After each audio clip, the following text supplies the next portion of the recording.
Park Kangtae was a prodigious boxer, perhaps too much so. His excessive confidence led him into too many fights and problems, and as a result, he suffered a severe arm injury. With his arm broken, he had to abandon the idea of making a living from his fighting skills and resorted to a life of crime. However, this should not have been his destiny. He possessed the power, speed, talent, and even the charisma to become a professional, but his criminal background ultimately claimed his life. He swore that if he had a second chance, he would do his best, regardless of the circumstances. But was that really true? Even if he were reborn in an extremely skinny and fragile body, in a time when fighting was all about size and who could take more punches, he would have to use his genius talents and knowledge of the future to overcome the greatest adversity for a fighter, a frail physique that couldn't take 2 hits. But at this moment, Park Kangtae is at a port surrounded by all his fellow gang members. He's all bloody, slumped against the wall. His name? Kangtae Park, and he's saying, "This damn thing here hurts, huh?" A guy with a scar on his mouth says, "I'll give you time to smoke your last cigarette." He thanks, pulls out a lighter, and lights the cigarette. Sometime later, the scar-faced guy says, "Hey, he's my brother, so kill him quick, because I don't want him to suffer too much." The bald guy replies, "All right, brother." Comes up to the fallen guy and says, "Man, I'm sorry, brother." Park looks at him and replies, "I know, you bastard. You're just doing what you're told, right?" He lowers his eyes thinking, "Damn, what a life of rage and despair. I still know I'm involved in all this shit, but all I wanted to do in this life was to be able to become a boxer. I had everything, the height, punch power, the charisma to become famous. In high school, everyone called me promising. I was a prodigy. But, the shitty part is I couldn't handle the provocations that came my way. I couldn't control myself. I was a crazy young man. I took a hit that busted my arm. After that, they told me I would never be able to fight again. Was there another way? Could I try a comeback? Or at least make a living? Damn, it doesn't matter. It's too late for regrets now." He got hit in the chest. If I had one more chance, even just one more time, I wanted to fight just one more time. And like that, the life of Kangtae Park ended, but soon enough he heard voices from afar. Someone shouting, "Kali, you're useless, man. I'm ashamed to be a boxing apprentice from the same place as you. Hey, Kali, wake up, man. Damn, man, did this idiot die? Screw it, I don't care about him." Another voice says, "Hey, let's go, brother." Confused, Kangtae Park wakes up. "They're calling me, Kali. The guys fled the scene, better we get out of here." All bloodied on the ground. Opening his eyes, they're but almost lifeless. He wakes up, gets up. "What is this? I died, I'm sure. I just got stabbed, didn't I? This is our protagonist, Kali." The scene changes to a group of teenagers with a guy giving a speech to them. "The losers of the fight will go to the mine. Of course, if you win, you stay here. In August, the school for boxing apprentices. If you don't want to go to the mine, you better train as if you're going to die. This is the instructor, Nixer. Listen carefully to the pairs I'm assigning to you now. Torres and Maris, Undin and Binzen, Kijo and Damien, Johnny and Caesar. And lastly, Slit and Kali. The pairs that were called now will fight in a week." The guy with spiky hair was happy with the selection, perfect captain, while the weaker folks were stunned. "Hey, Captain, are you telling us to die, man?" Kali understood the situation. Is this what he's going to do? Pit the strongest against the weakest? The mine is a dangerous place where many people die and get diseases. The environment there is much worse than training hard. If I go to that place, I might end up having some lung problems. I have to avoid going to that place at all costs. Nixer then speaks, and Kali, follow me, there's something I have to ask you to do. The kid with dreads didn't like it. This Kali is getting special treatment again. But one beside him says, "Man, he's an idiot who can't keep up with anyone in training. So it's whatever, brother." The scene changes to the two talking, and Nixer tells him, "I sent your name to the owner to prepare your pantry." Kali replies, "Oh, really?" The teacher finds it strange. Why does Kali seem so calm? Then he continues speaking. "Kali, you don't have the physique of a fighter. Your bone structure is small, and the same goes for the mine. You're going to die soon if you keep going there." Kali looks at himself. "Really, with a body like this, if I keep going to the mine, I will die before a year." Nixer says, "I'm going to recommend to the owner that you be sold to a..." Kali interrupts him saying, "Even so, I want to fight in a week." Nixer is confused and asks Kali, "Do you really want to fight?" The Kali I know would be crying and lamenting. Then Kali tells him, "Instructor, I will definitely become a boxer." And then he stares at him. Nixer laughs. "If that's the case, then I won't say anything else. When you change your mind, just come talk to me, Kali." Kali walks away thinking, "Are you sure about this, Kali?" Of course not. Until recently, I was a criminal living on Earth. I was part Kangtae. But this here is a new life. In this body as Kali, it's my chance to fight again. The shitty thing is that this body is too weak, The bones are weak and there's no endurance. Probably my growth is delayed and my punches have no strength at all. Besides, it seems that Kangtae was a victim of a lot of bullying. It must have been because of his body. A second chance is great, but this body here. Someone then calls his name. Hey Kangtae. When he looks back, here come these guys again. 1 second, and gets hit in the face.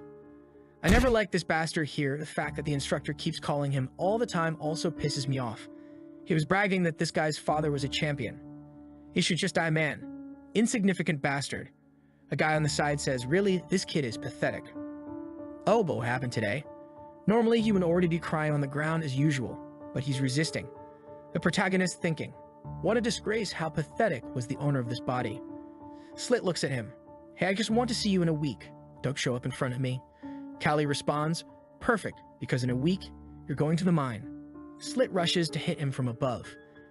Kangtae looks at it thinking, truck, his punch is huge. With this body here, it won't work. But how? Wait.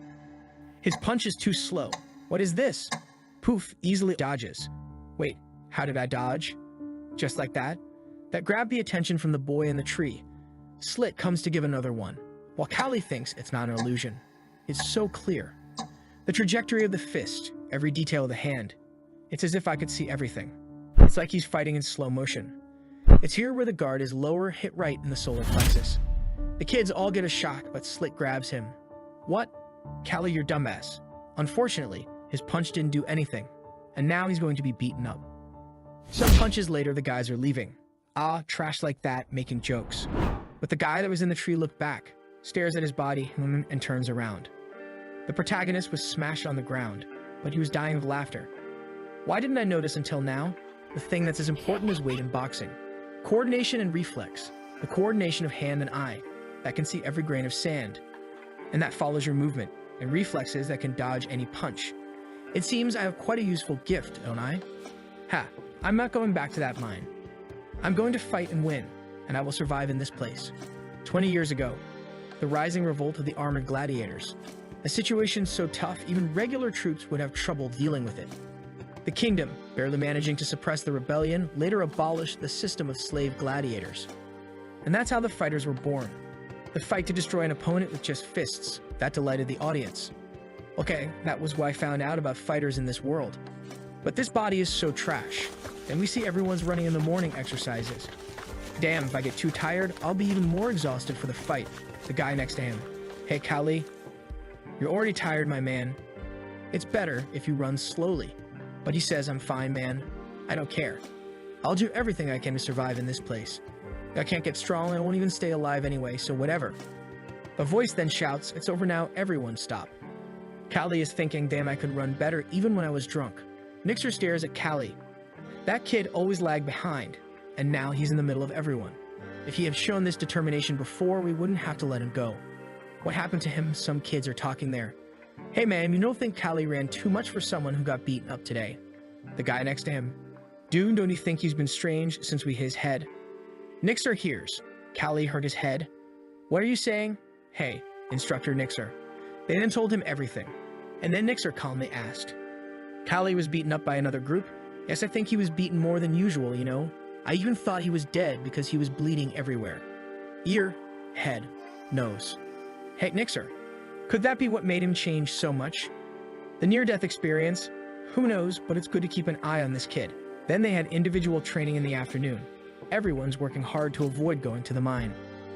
Kangtae thinks she'd work as hard as them, but this training method won't be effective. Even giving my best, I won't be able to gain enough muscle to cause damage with this body in a week. All I need is to hit the jaw, a crucial point, right on the chin.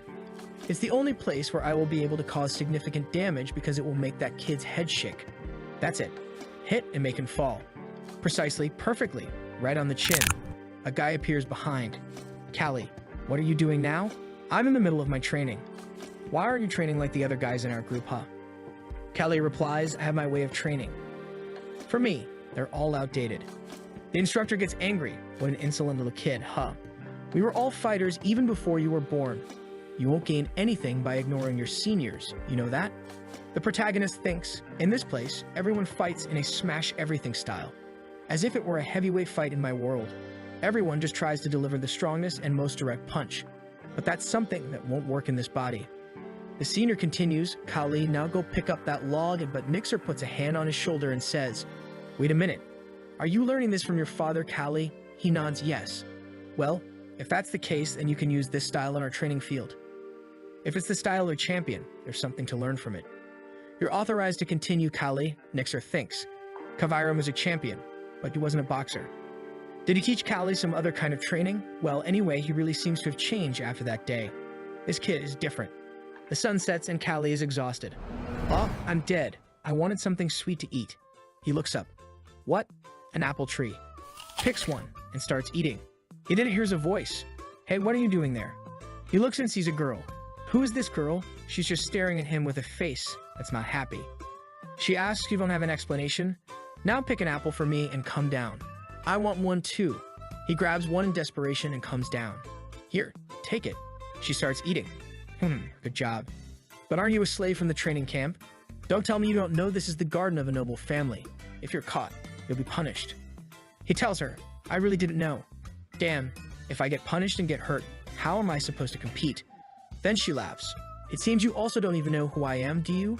My name is Azalea August. My father is Baron Godolph August and he is your owner, your master. Now tell me your name, slave. I'm Kali, she says, Kali. I'll pretend I didn't see what you're doing, okay? Because you gave me this apple. If you get caught again, I'll have to use the whip myself. Now get out of here before others see you. Kali says, thank you, miss. Then he runs off. That was close. And far away, she kept looking. He's so skinny. Seems too weak for a boxing slave, Kali, huh? I'll remember that name. Then we see our little protagonist training his jab. Take that, spins. Everyone is looking. Kali's weird man, he's drawing everyone's attention with his strange training. That day, he even managed to punch me. If this continues, he throws the wood on the floor. What the hell? Look at the kid. Hey, where are the instructors? Wasn't he supposed to be here? The kid with dread says. The master called everyone, and they left. Perfect, I'll test my opponent. I have to show everyone who's boss around here. Starting with this one. He comes to grab Kali. I'm going to crush him. But just dodges, son. Turns around by reflex and almost hits his jaw. He stops right before and says, sorry, man. I was so immersed in my training that I didn't realize you were next to me. I was about to hit you by accident. Slit replies, I'm good. Kali tells him, good bro, it would be shit for you to have to fight injured, right? Slit was somewhat speechless. Then Kali says, well, I'm going back to my training then, later. Kali walks away thinking, you trash. When I was in my organization, I saw many guys like you. Those who try to appear tough, making others look weaker. I crush all of them. The guy who's always watching him as they're training thinking. It wasn't a coincidence. I saw that movement again. Hey, Slit, you're pale. What's the problem, brother? Are you worried about your fight with Kali? Slit turns around saying, worried? What are you talking about, man? Thank goodness I have to fight Kali, a skinny one. Nothing better than this. The guy says, you know that Kali's changing, you see? Normally he'd be complaining, annoying everyone, and we'd beat him up. But lately, he's not like before. I saw in his eyes that he was confident in his victory. You better not be negligent and not lower your guard.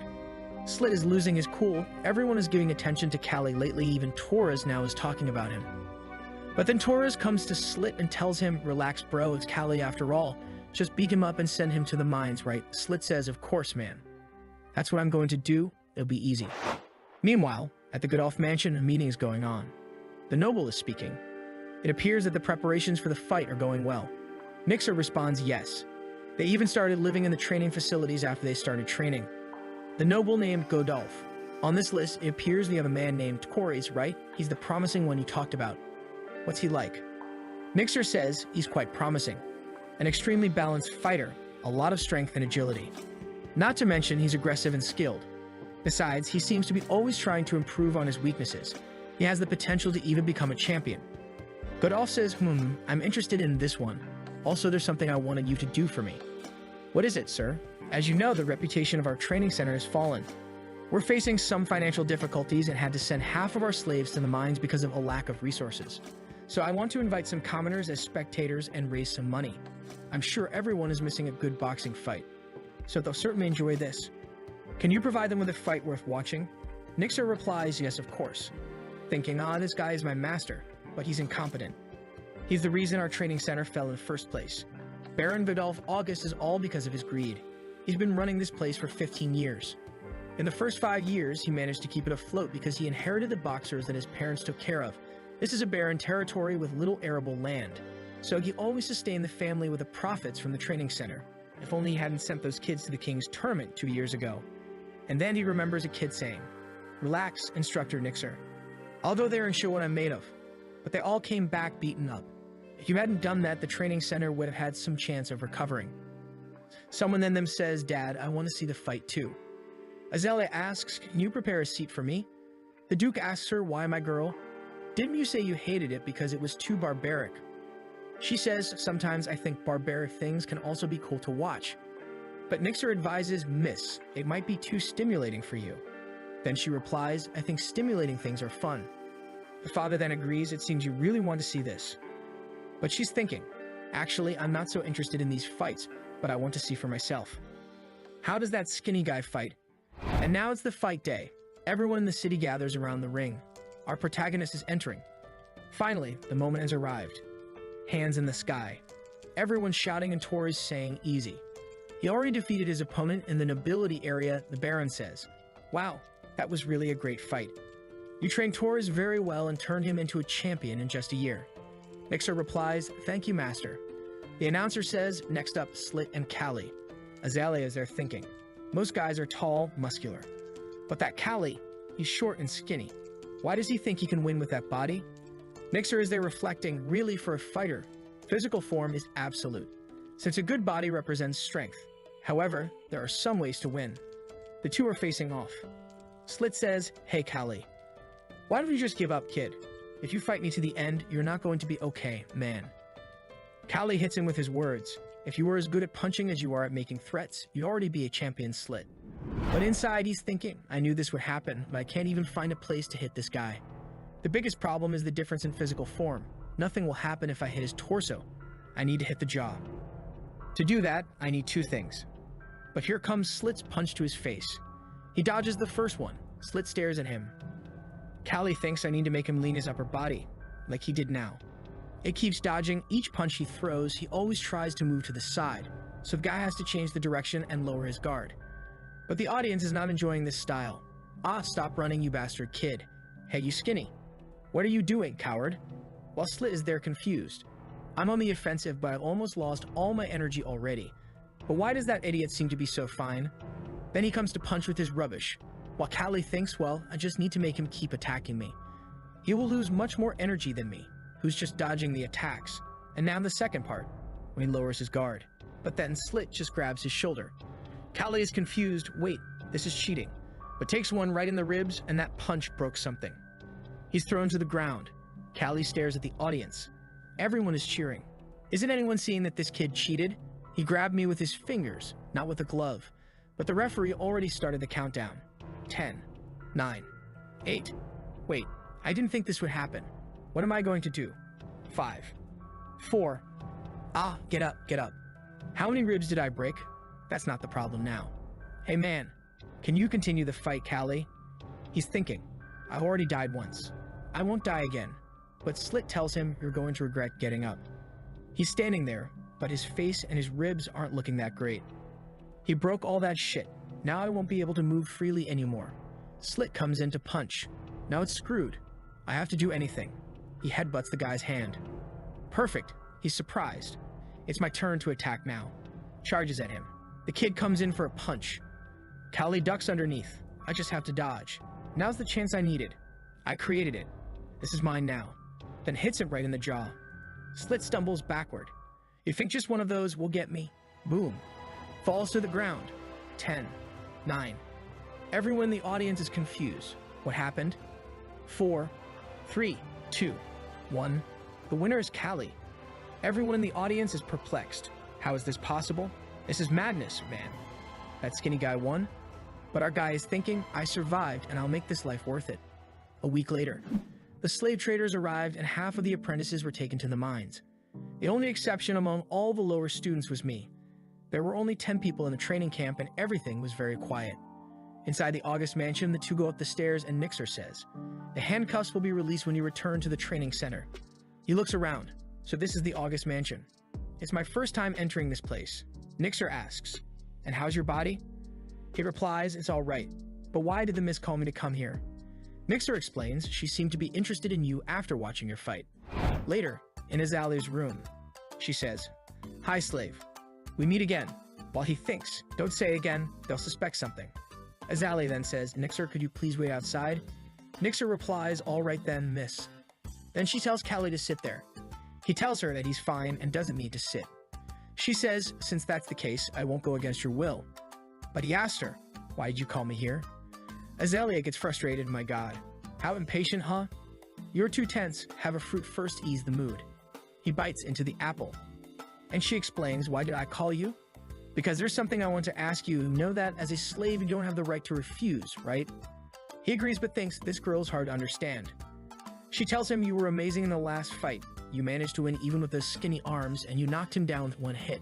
My father told me it was luck and coincidence, but it wasn't, was it?" He thinks, "Goddammit, this is going to be complicated." It seems she understands things quickly, then tells her the strike was somewhat a coincidence, but I shook his head. She asks, "Shook?" He replies, "Yes. If you get right on the chin with your punch, the person's head shakes, then you lose control of your body temporarily.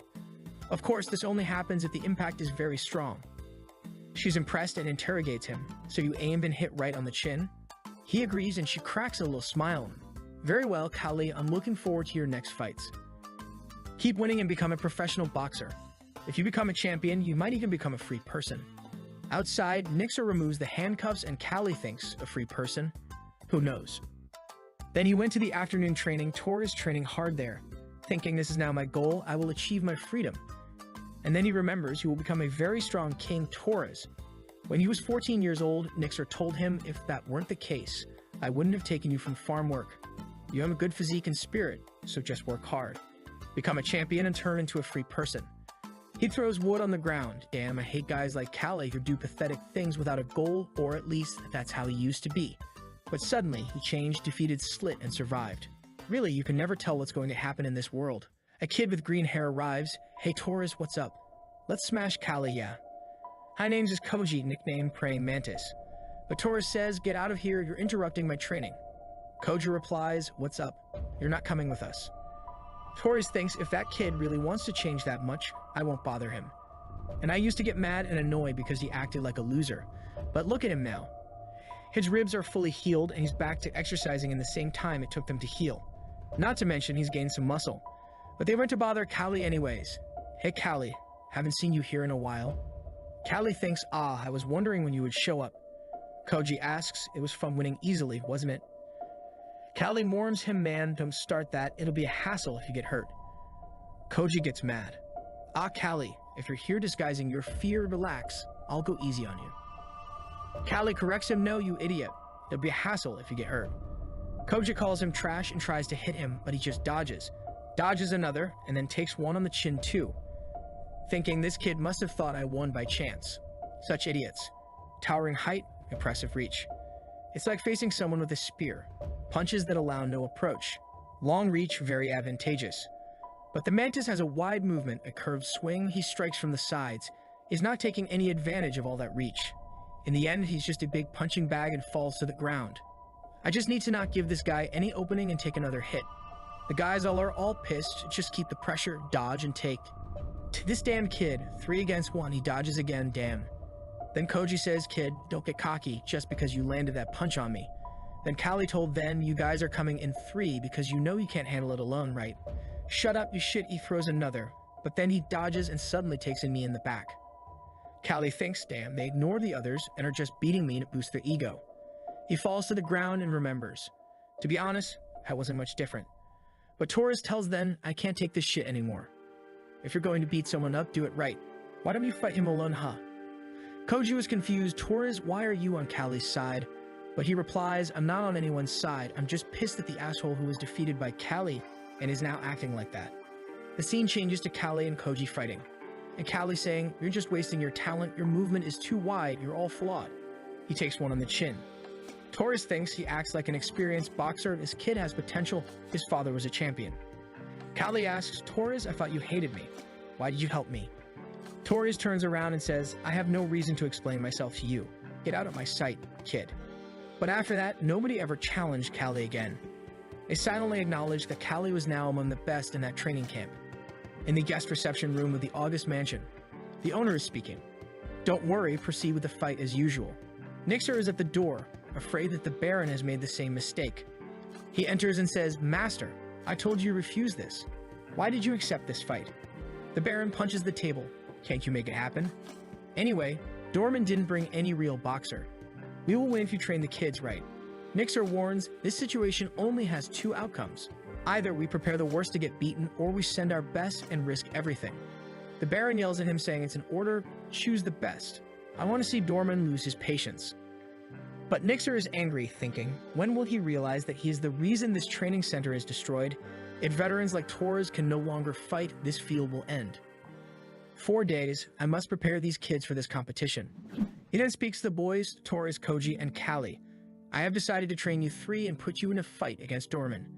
You were chosen because you are those whom the instructors believe have the highest potential. Torres asks, Instructor, do you think our team will win? Nixer remembers the Baron giving the order to take the 3 best and go. He sighs and says, You have a ridiculously low chance of winning. Koji asks, Hey, we're not going to die, are we? Nixer tells him, Relax. The Master also won't let you die because you're his property. But the opponents might end up breaking your bones or doing whatever they want. Callie then says, But if you called us, it means you believe there's a chance, right? Nixer says yes, and that they will start now. Torres, go now and train with all our instructors non-stop. Your practice will be to gain more experience in 3 days. Mantis, I mean Koji, you have to find a way to deal with your fear. You need to train for your mind. He then turns to Callie and says, I only chose you because your appearance recently looks good, so I have nothing prepared for you. Since that's the case, you'll have to manage. Callie says, okay, but I need someone to assist me in training. The scene shifts to Torres getting hit in the face. The instructor speaking, Torres, your opponents are experienced fighters, but they are human. No matter how strong they are, if you hit them enough, they will fall. You have to enter the fight as if you were there to win. Even if you're broken and crumbling, you have to make the opponent think you're immortal. Well, that's all for now. We'll continue later. Torres looks at Callie, who's leaning against a wall. He wonders what Callie thinks he's doing. The boy with Callie asks, are you crazy? Do you want me to throw this at you? But Callie says, just do it already. The boy then agrees, preparing to throw the stone. He throws it and Callie dodges, thinking, I need to train my reflexes. That's the most important weapon for me right now. Callie then grabs a stone coming towards his face and says, enough, that's all for today. I know practicing reflexes is good training for a boxer. In one of the rooms, a boy says, damn it, I want to kill them all. But a friend stops him and says, dude, you're not the only one who's angry. Callie enters and asks, what's happening? One of them with a knife in hand says, I'm not going to forgive that bastard. Callie looks at Koji and asks, what's happening? Koji responds, and you think I know. But our protagonist insists, just tell the truth, man. This is serious, stop joking around. Then Koji reveals the guys from Doraemon training camp came here and beat everyone up because they're angry about the fight. At least no one was seriously injured, it was just a bruise, so it's hard for the instructors to sort this out. We're going to be completely defeated, Callie. The guy with the knife, Doraemon, those bastards, I'm going to kill them. Mixer enters asking, what are you guys up to here? You're idiots, boys, already hitting one another. If you lose, it's over. Do you know why you got beaten today? Because you're weak, so get stronger from now on. Callie thinks, now I realize after training and living with them, I've formed a bond with these guys. From now on, the fight isn't an event for the citizens, but a fight between proud and wealthy masters, and it's a competition to see which is the best training camp. 4 days later, at the August Arena, in the audience a man says, do you see this? The stands are even shaking from so many people here. Another man says, half the population of the entire state came here today. Facing the 3, Nixer hands out tea saying, this is to help you relax. If you think you're going to lose, just raise 2 fingers high. It's better to have your pride hurt than to never be able to fight again. The order will be Koji, Torres, Callie. Get ready. Koji asks, am I the first coach? He responds, yes, it's you. Now let's go. Callie calls to Koji. He turns around and asks, what's up? Callie then gives a tip, don't let the opponent get close to you about it. But Koji responds, you're an idiot, Callie. I have to stay close to hit hard. Callie thinks, what a dumb kid, he should listen to me. Both are already heading to the ring and are announced, apprentice from the August Boxing Training Center, Koji. Everyone sees and thinks he's quite tall and still an apprentice. This guy has potential. But he's trembling there thinking, oh crap, Then the other challenger is announced. He will fight against a warrior with 14 victories from the Doraemon Training Center, the boxer Bass. Looks like they've invented steroids by the looks of it. Bass says, "Hey kid, you know that long arms and legs don't make you strong, right?" Koji is already trembling. While Taurus thinks, "Aw crap," Koji is freaking out. While Callie doesn't seem to believe much either. In the nobility area, the two barons are taking jabs at each other. Baron Derriman says that the boy from August looks like a child, but August retorts that only the fight will show what happens. But inside, he's thinking, "Damn it, Nixer, why didn't you send someone who would win this damn fight?" Then the fight begins. Bass immediately goes for Koji, closing the distance, trying to land a punch on his face, which Koji narrowly dodges. The audience boos Koji, shouting, "Mantis, you just dodge, man. No one came here to watch this trash fight." Down below, Koji, still trembling, thinks, "If you want to see a pretty fight, come here and make it happen." It's easy to talk from there, isn't it? Bass advances on him again, asking, "How long are you going to keep running away, kid?" At that moment, Koji sees a punch and thinks it will hit his face, so he raises his guard, but the punch actually lands squarely in the middle of his chest. It sinks in with the force of Bass's fist, who then mocks him for falling for such a pathetic trick. Before Koji can react, he receives another hit in the face. Then Koji falls hard to the ground. The audience is not enjoying the show, shouting, "This is boxing, get up, kid. If you're going to fight like that, you'd have been better off dead." But Koji, all beaten up, thinks, "I'm not getting up no matter what. How am I going to win this fight?" The count begins, 10, 9, 8. Just then, Koji thinks it would be easier to give up, until he sees the Baron staring at him. Knowing he could be sent to the mines, which would be worse than getting beaten here, he gets up, thinking, "If I lose without throwing a single punch, I'll be kicked out of the center." Bass says, "So you feel like fighting now, kiddo?" Koji responds, "Shut up, I'm also a boxer, you filth." He tries to remain calm, recalling what the instructor had told him. "Mantis, I heard you lost to Callie. Is that true?" He admits it's true. Mixer then asks him, "Have you ever thought about why you lost?" Koji says he hasn't. Nixer explains, "I didn't see it myself, but I'm sure it wasn't a fight you should have lost. You have a very advantageous condition as a boxer, tall, with long arms and legs. It seems like you don't know how to use what you have well. You probably lost your cool and got impatient, which is why you let Callie get close to you. If you do that in this fight, you'll lose as well." With that, he recovers nicely, thinking, "I can't be afraid, I can't let him get close, I need to intercept the attack." Once again, Bass charges. But this time, Koji manages to take advantage of his long reach and lands a punch on his face. Everyone is impressed and Callie praises him. Koji is ecstatic. "I landed my first attack, it worked." Now confident, he starts throwing a barrage of punches. With such distance, the opponent struggles to get close. Callie thinks, as I suspected, he has a lot of flexibility, and now that he's released the muscle stress, his attacks are very threatening. Compared to before, he's doing much better. Bass charges again, but now he's the one having doubts. "I'm ready to hit this guy, but he's too tall. I can't find an angle. I'll just defend until I find an opening." Then he sees an opportunity and says, "My punch hurts more than yours." However, Koji dodges and says, "Got you?" landing a punch on the guy's forehead and putting him on the ground. Koji looks around, looks at the coach and celebrates, "I won, all happy." The audience can't understand how he turned the fight around out of nowhere. Meanwhile, Baron August takes the opportunity to needle Derriman. Even his daughter is embarrassed. Derriman says there are still 2 rounds, so nothing is settled yet. The Baron then raises his hand, signaling the boy next to him, and says, "Tell Nixer I don't care if they die, just win this thing. Whoever loses today goes to the mine." Nixer receives the message and informs everyone, "You heard? He said he'll send the loser to the mine, but he's drunk right now, so I'll change his mind later. But understand this risk exists. If you're in danger, it's better to surrender." Taurus stands up, defiantly stating, "No need, because I'm going to win." Callie, observing him, thinks Taurus really has a fighter's spirit, but that guy named Muga, I think he's on a different level. Taurus' opponent is far more experienced than he is. And as he enters the ring, he advises, "I'm going to give you a piece of advice, Taurus. I'm different from Bass. If you don't want to get hurt, give up now." But Taurus cuts him off. "Shut up, old man, let's fight." And so it begins. Muga immediately comes at Taurus. The exchange of punches is frenetic. Callie has no idea what will happen. Punches fly, blood sprays, Taurus takes hits, then hits back.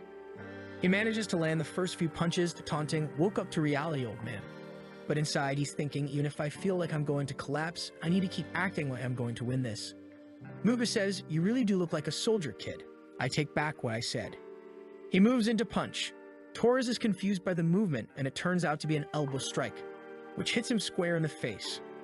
Torres says, "Old man, don't you know elbow strikes are against the rules?" But Muga responds, "Too bad, these fights always have accidents, don't they?" Torres says, "All right then, let's play." 18 fighters have fallen to my fists, and even though I haven't become an A-level fighter, I'm proud to be a veteran. But this kid is just a mere apprentice. Why won't this kid fall? The audience wonders, thinking they're watching two wild boars fight. This fight is really good. Callie thinks they fight like barbarians but are on a completely different level. Until Muga takes another hit on the nose fireworks and Muga collapses on the ground, knocked out. Mixer says, "Good job, Torres, that was excellent. You met all the audience's expectations." Torres is battered. Callie says, "You did well, Torres." Who responds, "Callie, the honor of winning the entire victory is in your hands, kid." Confidently, Callie says, "No problem, I'll finish this here." Then the announcement is made, now the final fighters of the competition, Doraemon Fighter, with a record of 13 victories, Vorito, and the young fighter from the August training camp, Callie. The audience boos, saying, "This kid is smaller than my son," but Azalea and the people from the August training camp are cheering for him. Azalea asks Valkyrie if he knows Callie. He replies, "Yes, I helped him with training. He asked me to throw stones at him to dodge." Azalea is curious. Stones? Baron Doraemon comments, "Ridiculous. I must have let my guard down, but this kid will be easy to beat." August responds, "I left the last for you to save your reputation." While Azalea thinks, "I want to see what he'll do this time, Callie." In the ring, the two face each other. Burrito says, "Sorry, kid, but I can't let you leave unscathed," and immediately charges at him. Callie thinks, "Damn, he's much faster than I expected," steps back. This distance is dangerous. He tries to sidestep, but Vorito corners him again. Callie thinks, "He's blocking my movements, probably wants to finish me in that corner. I have to avoid this." He tries to punch, but Vorito blocks, saying, "Too weak." The audience is not enjoying the fight, shouting, "What is this crap? Fight properly, man. The kid is a child, 13 victories, my foot, land a punch, Vorito." Vorito hears this, and Callie says, "I thought you weren't going to let me leave unscathed. Why don't you try to hit me?" Vorito responds, "I know you're trying to use the audience. I don't know how you think you'll win this, but relying on the audience will only hasten your defeat." And then he attacks once more. Callie tries to dodge left, then right, but Vorito is always close. He manages to evade. The audience is confused by how well he's surviving, while Baron Doraemon is furious that Vorito can't even hit a child, thinking, "I'll have to kill this trash after this." Azalea is there thinking, "He's not a normal apprentice, you silly. Show everyone who you are, Callie." Vorito comes in to try and land a hit. Callie starts to get used to his movement patterns. He always starts with a right-hand strike. He dodges a left hook, upper right. He remembers his training, his friend asking, "Hey man, are you just going to train dodging?" Callie had responded, "Look at my body. Do you think it can take a hit? If I get punched, I'll be knocked down." But his friend countered, "I understand, but you won't win without throwing a punch." Back in the fight, he's thinking, dodging is buying time. Time for what? Time to observe movements to learn patterns, the foot he uses to prepare for an attack, how he uses his chest, shoulder, waist to prepare for the punch. After that, it's just about figuring out the pattern for a counterattack. I don't know if my glass body will hold, but I have experience and I have sharp vision. Vorito comes in again. Callie dodges and goes for a hit in the face, succeeding with a cross that sends Vorito stumbling back. The audience is confused and his friend thinks, "Damn, was it true? He really learned this guy's pattern." Vorito tries to get up, thinking, "What the hell was that?" Callie is staring silently, pleading for him not to get up, thinking, "My right hand is busted. At most, I can throw just one more punch with it." Vorito punches the ground, "You bastard, I'm going to get you." Callie thinks, "Now I'm in trouble." Vorito decides to play dirty, no matter how fast this kid is, and throws sand in his eyes. Now let's see him dodge without being able to see. Azalea shouts, "That's cheating." But Doraemon says it's his fault for letting it happen. It's normal to get sand on your hands after getting up. Callie thinks, "Damn it, I can't get used to this dirty boxing at all." After taking a punch to the face and flying to the other side. He touches his nose, feeling the hit. Damn, that hurts a lot. Then he stands up, eyes closed, imagining. As Vorito advances, saying, "It's the end for you, scum." Callie reflects, "I just need to stay calm. The analysis is done. He always starts the same way with a right-hand punch. Dodged, now his chin will probably be here. And with that, he lands a precise punch blind. Callie raises his hand. Azalea thinks, "Is this what I traveled all this way for?" Callie celebrating, Nixer says, "To think all of you would win, huh?" After this fight, Baron Dorman left the territory as if fleeing, and as a reward, the Baron paid for a barbecue for everyone. 2 months later, the harvest season arrived. Koji drops a box of potatoes on the ground. Damn, do these guys think we're farmers? Callie says, "Don't complain, this is perfect for gaining muscle." Callie's body underwent many changes. The farmers came to thank them. "Thank you for all the hard work, Callie. You're free to take some." Callie thanks them. "Thank you, sirs." The farmer then asks, "By the way, are you going to Duke Wistery's Autumn Festival?" Koji says, No, we're apprentices. We can only leave here after a year." The sirs respond, "Is that so? I was dying to see your fights again." With that, they leave, and Callie asks, "Hey, Koji, what is this Autumn Festival?" Koji explains, "Are you dumb? The highlight of this festival is boxing. Our master is one of Duke Wistery's vassals. Didn't you know that Dorman and August are competing against each other for the Duke's sponsorship? But Dorman is currently leading all this." Callie says he understands. Koji teases him, saying, "You little pest, you must have taken a blow to the head back then, huh?" Callie looks towards the mansion thinking, wow, but an entire year? Are they really going to wait all that time? The scene shifts to them discussing with the Baron. "Please, one more year, Master. We won that match, but it was because they didn't know us and we had a bit of luck." The Baron responds, "A letter from the Duke has arrived, Nixer. He's heard of our last victory. As much as I'd like to give you more time, Duke Wistery wants to see these 3 apprentices. If I refuse, things will get complicated." Nixer thinks, damn, Duke Wistery is one of the biggest names in the entire kingdom. The Baron can't say no. He then says, "I understand." The Baron warns Nixer, "We're leaving tomorrow. Be prepared. From now on, those 3 will be official boxers, so brand them." They then receive the mark indicating they are now professional boxers. Callie says, "This thing still hurts, but I can fight anyway," as they set off. Azalea speaking to Callie, "Congratulations, I heard you're now a professional boxer. Thanks to that, you now have the honor of walking alongside a noble." He responds, "Thank you." All friends are blushing as they look on.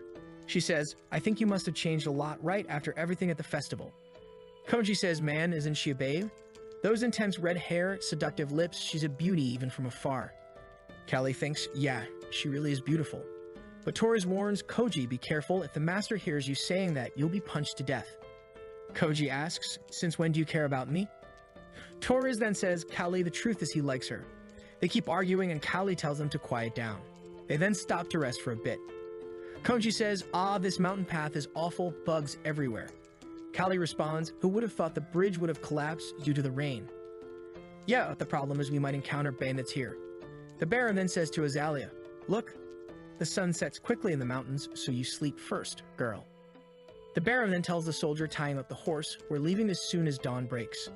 The knight warns, "Bandits might already be hiding in the bushes. It's harvest season. It would be best if we left as soon as possible." However, the Baron tells him to shut up and says, "I'm paying your salary to fight off the bandits if they appear." At that moment, Callie senses something. "Wait, what's that presence? Hey, something moved in that bush. We should leave now." The Duke loses his temper. "What? A mere slave boy dares to give me orders." It's too late. A soldier is already hit in the eye with an arrow. A barrage of arrows begins and everyone tries to run. Some shout to protect the Baron. Nixer calls them, "Come this way." Callie notices the arrows have stopped. He takes a look and sees a bunch of bandits. He tells Nixer, "The soldiers aren't enough. Unlock our handcuffs so we can fight." Koji says, "Me too." They are unshackled, but Nixer warns, "Only engage those who come close because our priority is to protect the Baron and the lady." Suddenly, someone appears behind saying, "Found you," and makes a move that Callie blocks with the hilt of his hand, and then hits the attacker in the face before turning and saying, "Don't just stand there, let's go." Torres thinks this kid is insane, he's definitely not normal. Callie runs with one goal, to find Azalea. The Baron is screaming, asking to be let go. Callie runs past and the Baron informs him that Azalea is still in the carriage. He heads towards the carriage but sees a man approaching fast. He says, "Hey, stop there." The man turns, smiles. He tries to hit Callie, who defends again with the chain. Then the man opens the carriage door. Azalea screams in shock. Callie is startled and the man exits with her in his arms, semi-conscious, and flees immediately. The Baron shouts, "Azalea, someone rescue her." Callie goes alone. "All right, I'm on it." But the man runs towards a cliff. Our hero tells him, "Stop, you idiot. You've got nowhere to go. Let her go." The man says, "Kid, you seem to be a slave. Why don't you join us, huh?" Callie asks, "What kind of recruitment is this? You're pointing a weapon at me.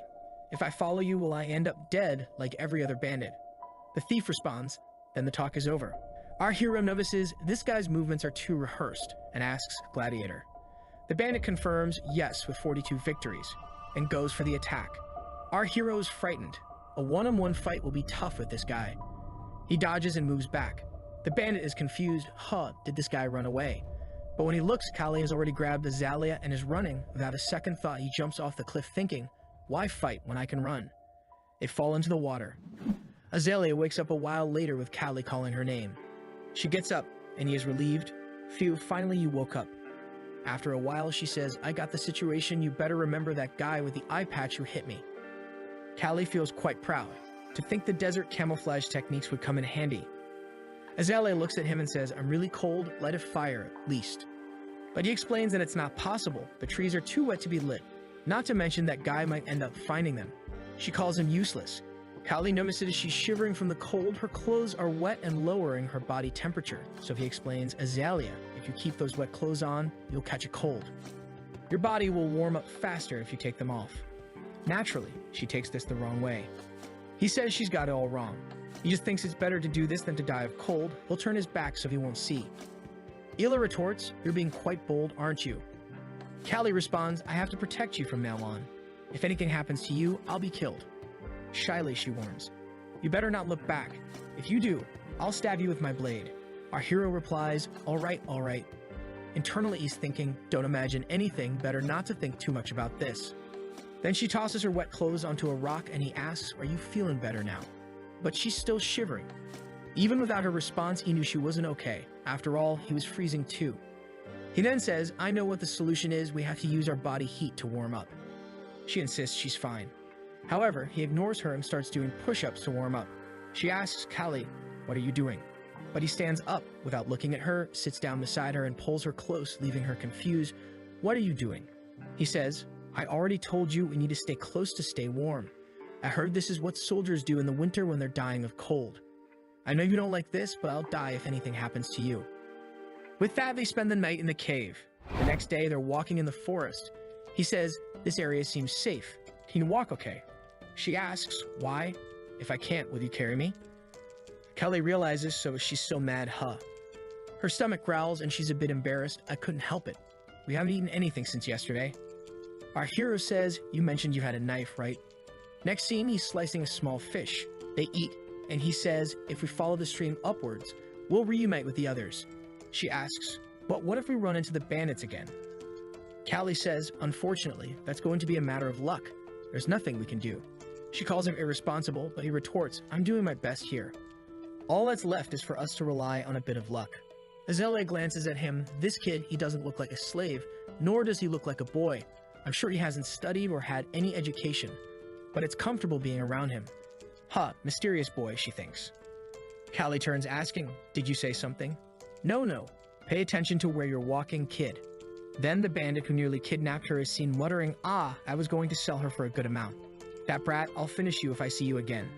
At that moment, he hears something behind. Look who's passing by. Callie reassures her, we'll reunite with the soldiers soon. Azalea replies, you said it 3 times already. Seeing this, the bandit thinks it's a godsend opportunity. He appears, saying, look what we have here. Good to see you again, boy. Callie steps in front and the bandit asks, you're going to fight barehanded? Stupid boy. After I kill you, I'll take that delicious thing behind you. Of course, before I sell her, I'll have to have some fun. Our hero says, you're quite the dreamer, buddy? Who said I'm handing her over to you. But internally he's thinking, damn, I don't even have my chains to defend myself anymore. The bandit says, you bastard, just wait, I'm about to cut you. The first slash nearly hits.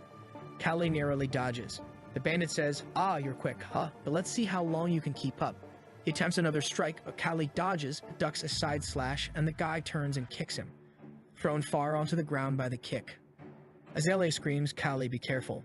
When he opens his eyes, the blade is nearly upon his face, and he rolls to the side.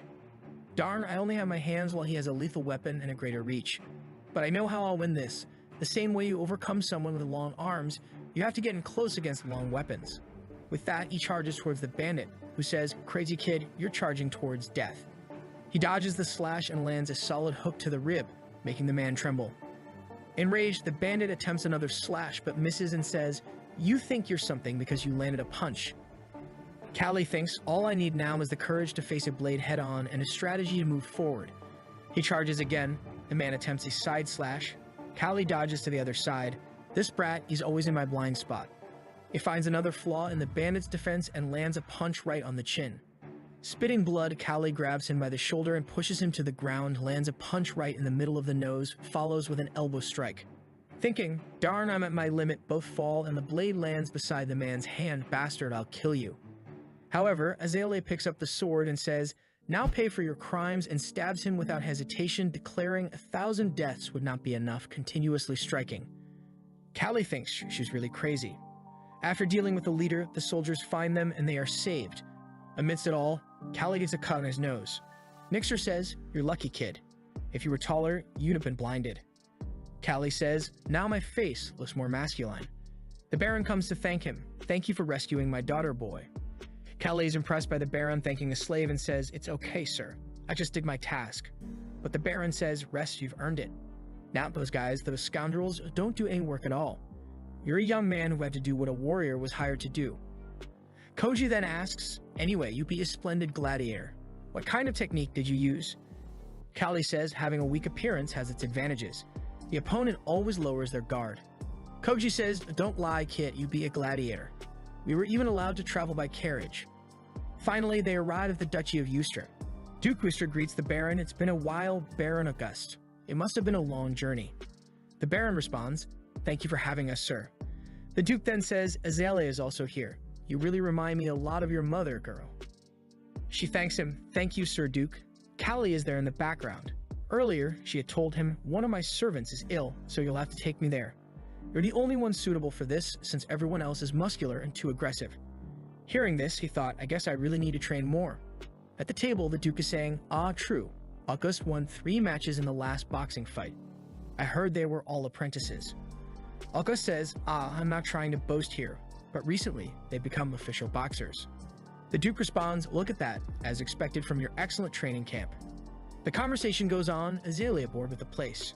She whispers something to her father, then turns and says, "Callie, follow me." A scene shifts to them walking in the city. She says, "I would have suffocated if I stayed any longer in that place. I didn't even want to come here because these old men only talk about boring stuff."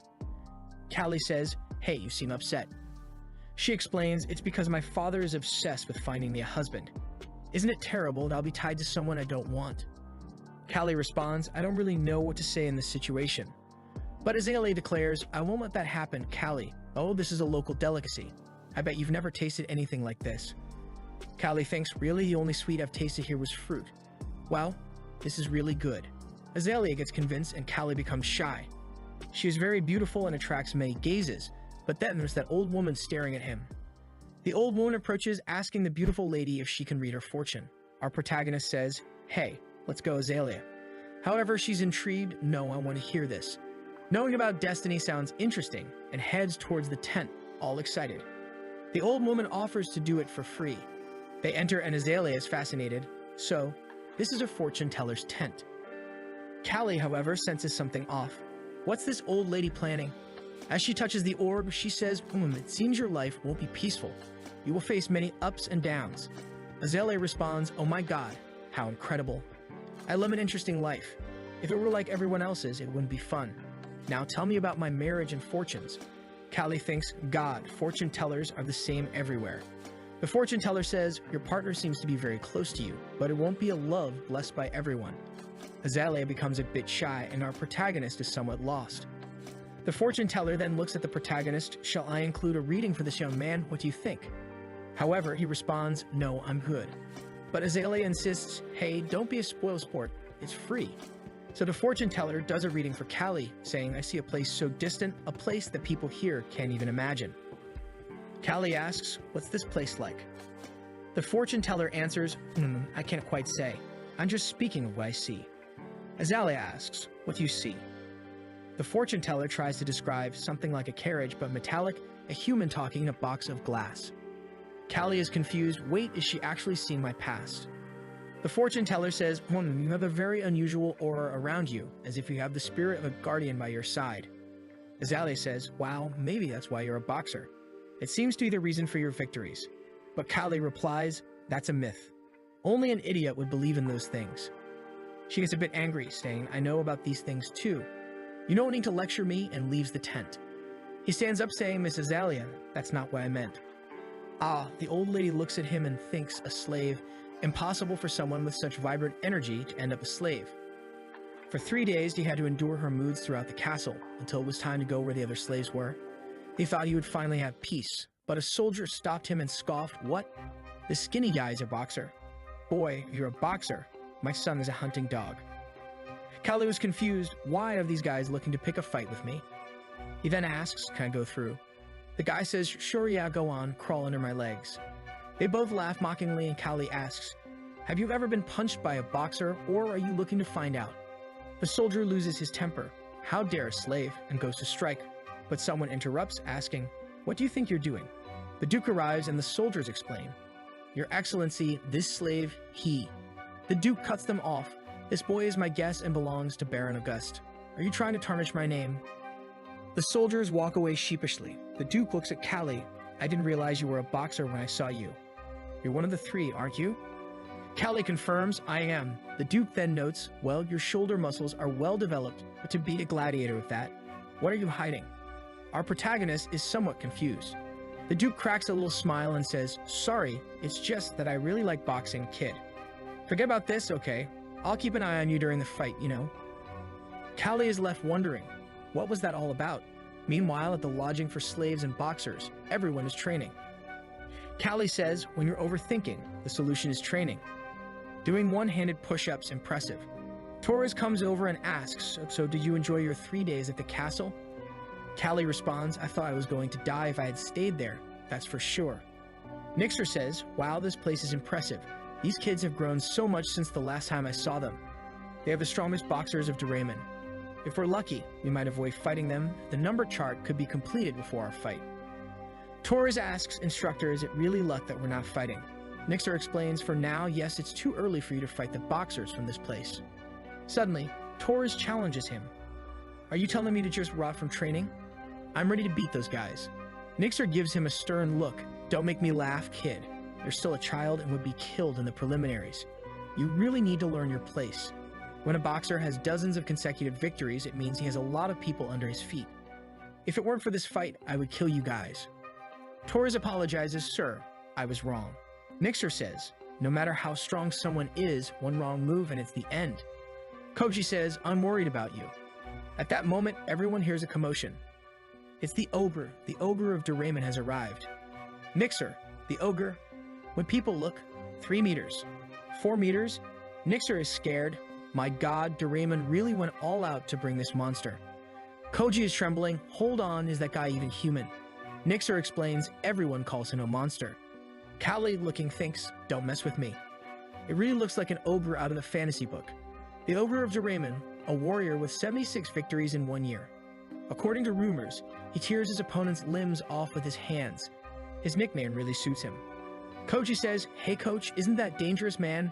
Everyone will give their best, but what if we have to fight this ogre? The coach tries to explain, our master probably chose to fight where this ogre won't go. It might happen, but the chances are small. However, I can't guarantee.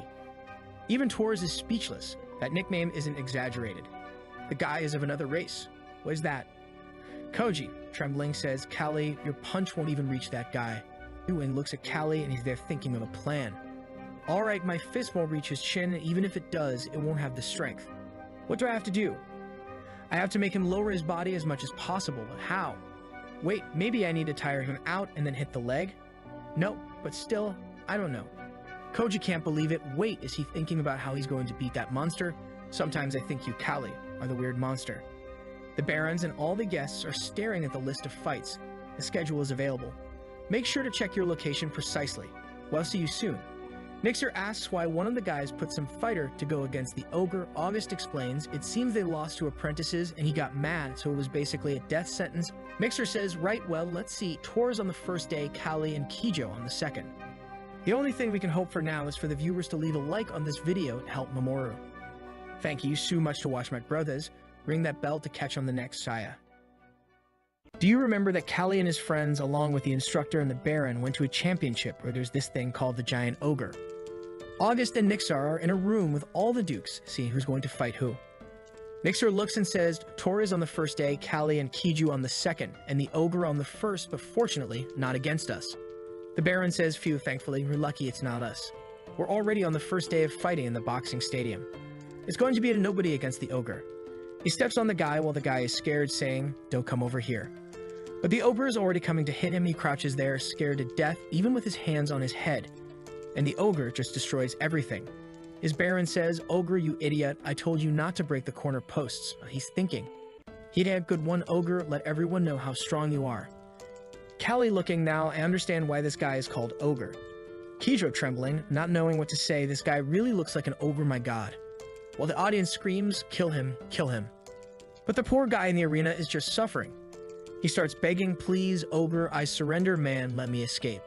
The Ogre replies, the audience wants death, already coming to punch him, bam, blood puddle, the audience goes crazy.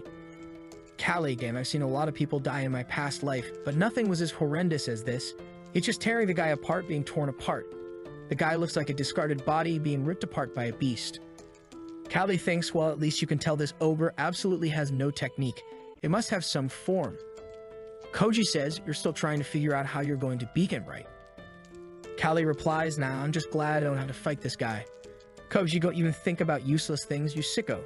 You die too quickly. Torres replies, man, failing against this guy is the same as dying. Nobody leaves the ring alive with him. In the arena, the Ogre is holding the guy by the head, body all limp. The Javali de August, according to his title, Torres never backed down, and after a fierce fight in the last match of the day, he emerged victorious. Torres all happy, and Callie thinks, tomorrow it's going to be me standing there. He hears Azalea asking, Callie, do you happen to like men? He replies, no, but why did you ask that? She explains, it's just that wherever I go, there are always a bunch of guys hitting on me, but you never tried anything, and you're always so calm. Are you afraid or something? Callie doesn't respond properly, and she changes the subject. Well, I heard that most boxers die on the first day of fighting. Maybe it is our last day together, you know. Callie says, I'm not a noble like you, Azalea. I don't have much to lose even if I die. She says she understands, you're a brave, hard-headed guy. Well, I guess to be a boxer, you have to be like that, right? If you win tomorrow, you better dedicate that victory to me. And she tosses an apple to him, saying, you can count on it. I'll win. Don't even worry. We're already here, the big drum beating, and everyone in the arena. It's time for Callie's fight, and he's thinking, I'm almost ready. The second day has arrived. Nixar to him and thinks this kid's body has changed a lot. He's got muscles on his shoulders, on his back. Before, he was just a skinny kid. And with that, they announced the first guy. The veteran boxer with an impressive 21 victories. The Iron Wall of the teen Vardaman. And his opponent is a small boy, but with a victory against a veteran. A rookie boxer from the training camp, August. Callie, and everyone boos him. Boo. I didn't come here to see my son get beaten up. Get out of there, kid. Azalea from above says, win this, Callie, for love's sake. But a guy next to her says, such an obvious outcome, right? That skinny kid would never win. Not to mention that the Iron Wall is a guy I'm looking to buy, and he's one of the contenders for the champion title. Azalea thinks, here come these annoying guys. That's why I didn't even want to be in this place. She replies, pretending to be naive. Really? I think that little boy's going to win. The guy says to her, Miss, you know nothing about boxing. Weight and physique are extremely important. It's a bit embarrassing for a noble like me to say this. However, I have experience with street fights. Azalea thinks, what a sick guy, this isn't something to be proud of. And then she says, shall we make a bet then? I bet everything on that skinny kid.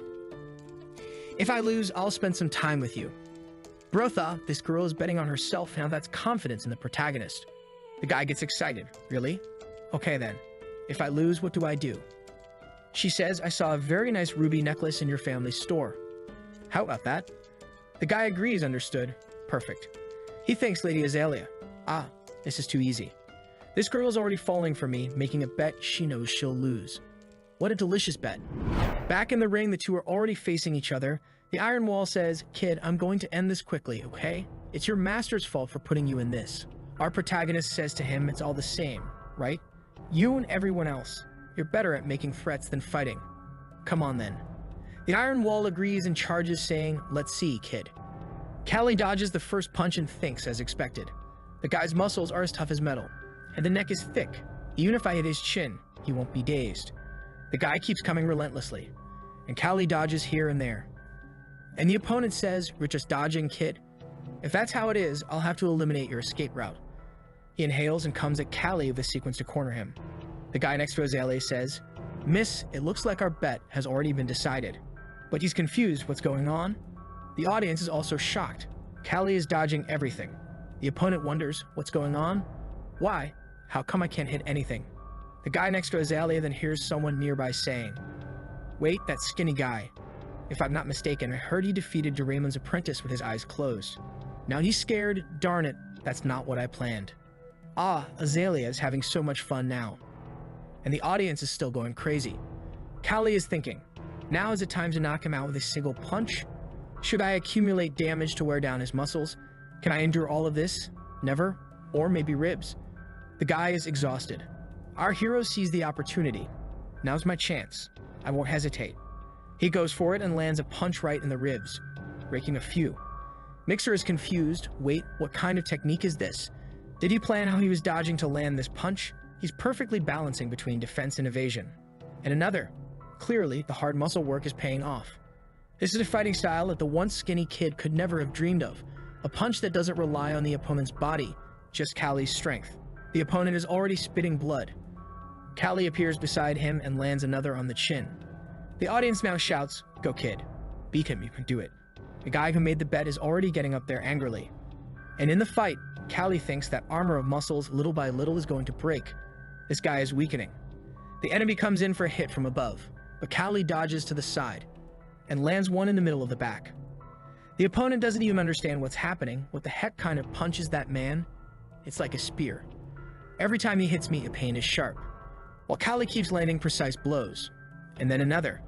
Dodges the next hit and lands one right in the middle of the face. Azalea is in disbelief. Callie thinks, it's now. It's time to end this. He lands another right in the middle of the face and the opponent is all dizzy, spitting blood. Completely lost. Bam, he falls hard. Our boy raises his arm and celebrates. While the bettor thinks, impossible. Azalea says, "Looks like I won a certain bet. That necklace. I'll be waiting for it." The guy leaves all pissed off. Damn it. The Baron up there celebrates. This kid is my boxer. I invested well. Everyone is kind of embarrassed. He looks down at the ring. Callie puts his hand on his chest, raises his hand in that direction. The Baron thinks it's for him. Look at the victory he offers me. He knows the debts he has with me. But Azalea knows it's for her and she's all happy. While Callie says, "Azalea, I did it. I got stronger." Next chapter, Nixer is talking. "Good match, kid. The audience and the nobles also really enjoyed your fight." Callie thanks them, but when he grabs a cloth, his hand releases it due to a muscle spasm. Mixer says, "Wet it in the water." His hand is all torn up. The instructor says, "Yeah, you're still a kid." Callie stares at his reflection in the water. "Damn, this body is still weak. I didn't imagine my hand would get so destroyed just from those punches."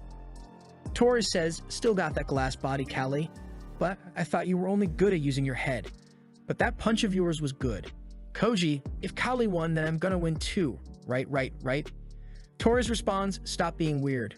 Mixer warns him, "Breathe, Koji. You want to lose without throwing a punch, kid." But Koji replies, "My ears are ringing just from the sound of the audience. I can't breathe.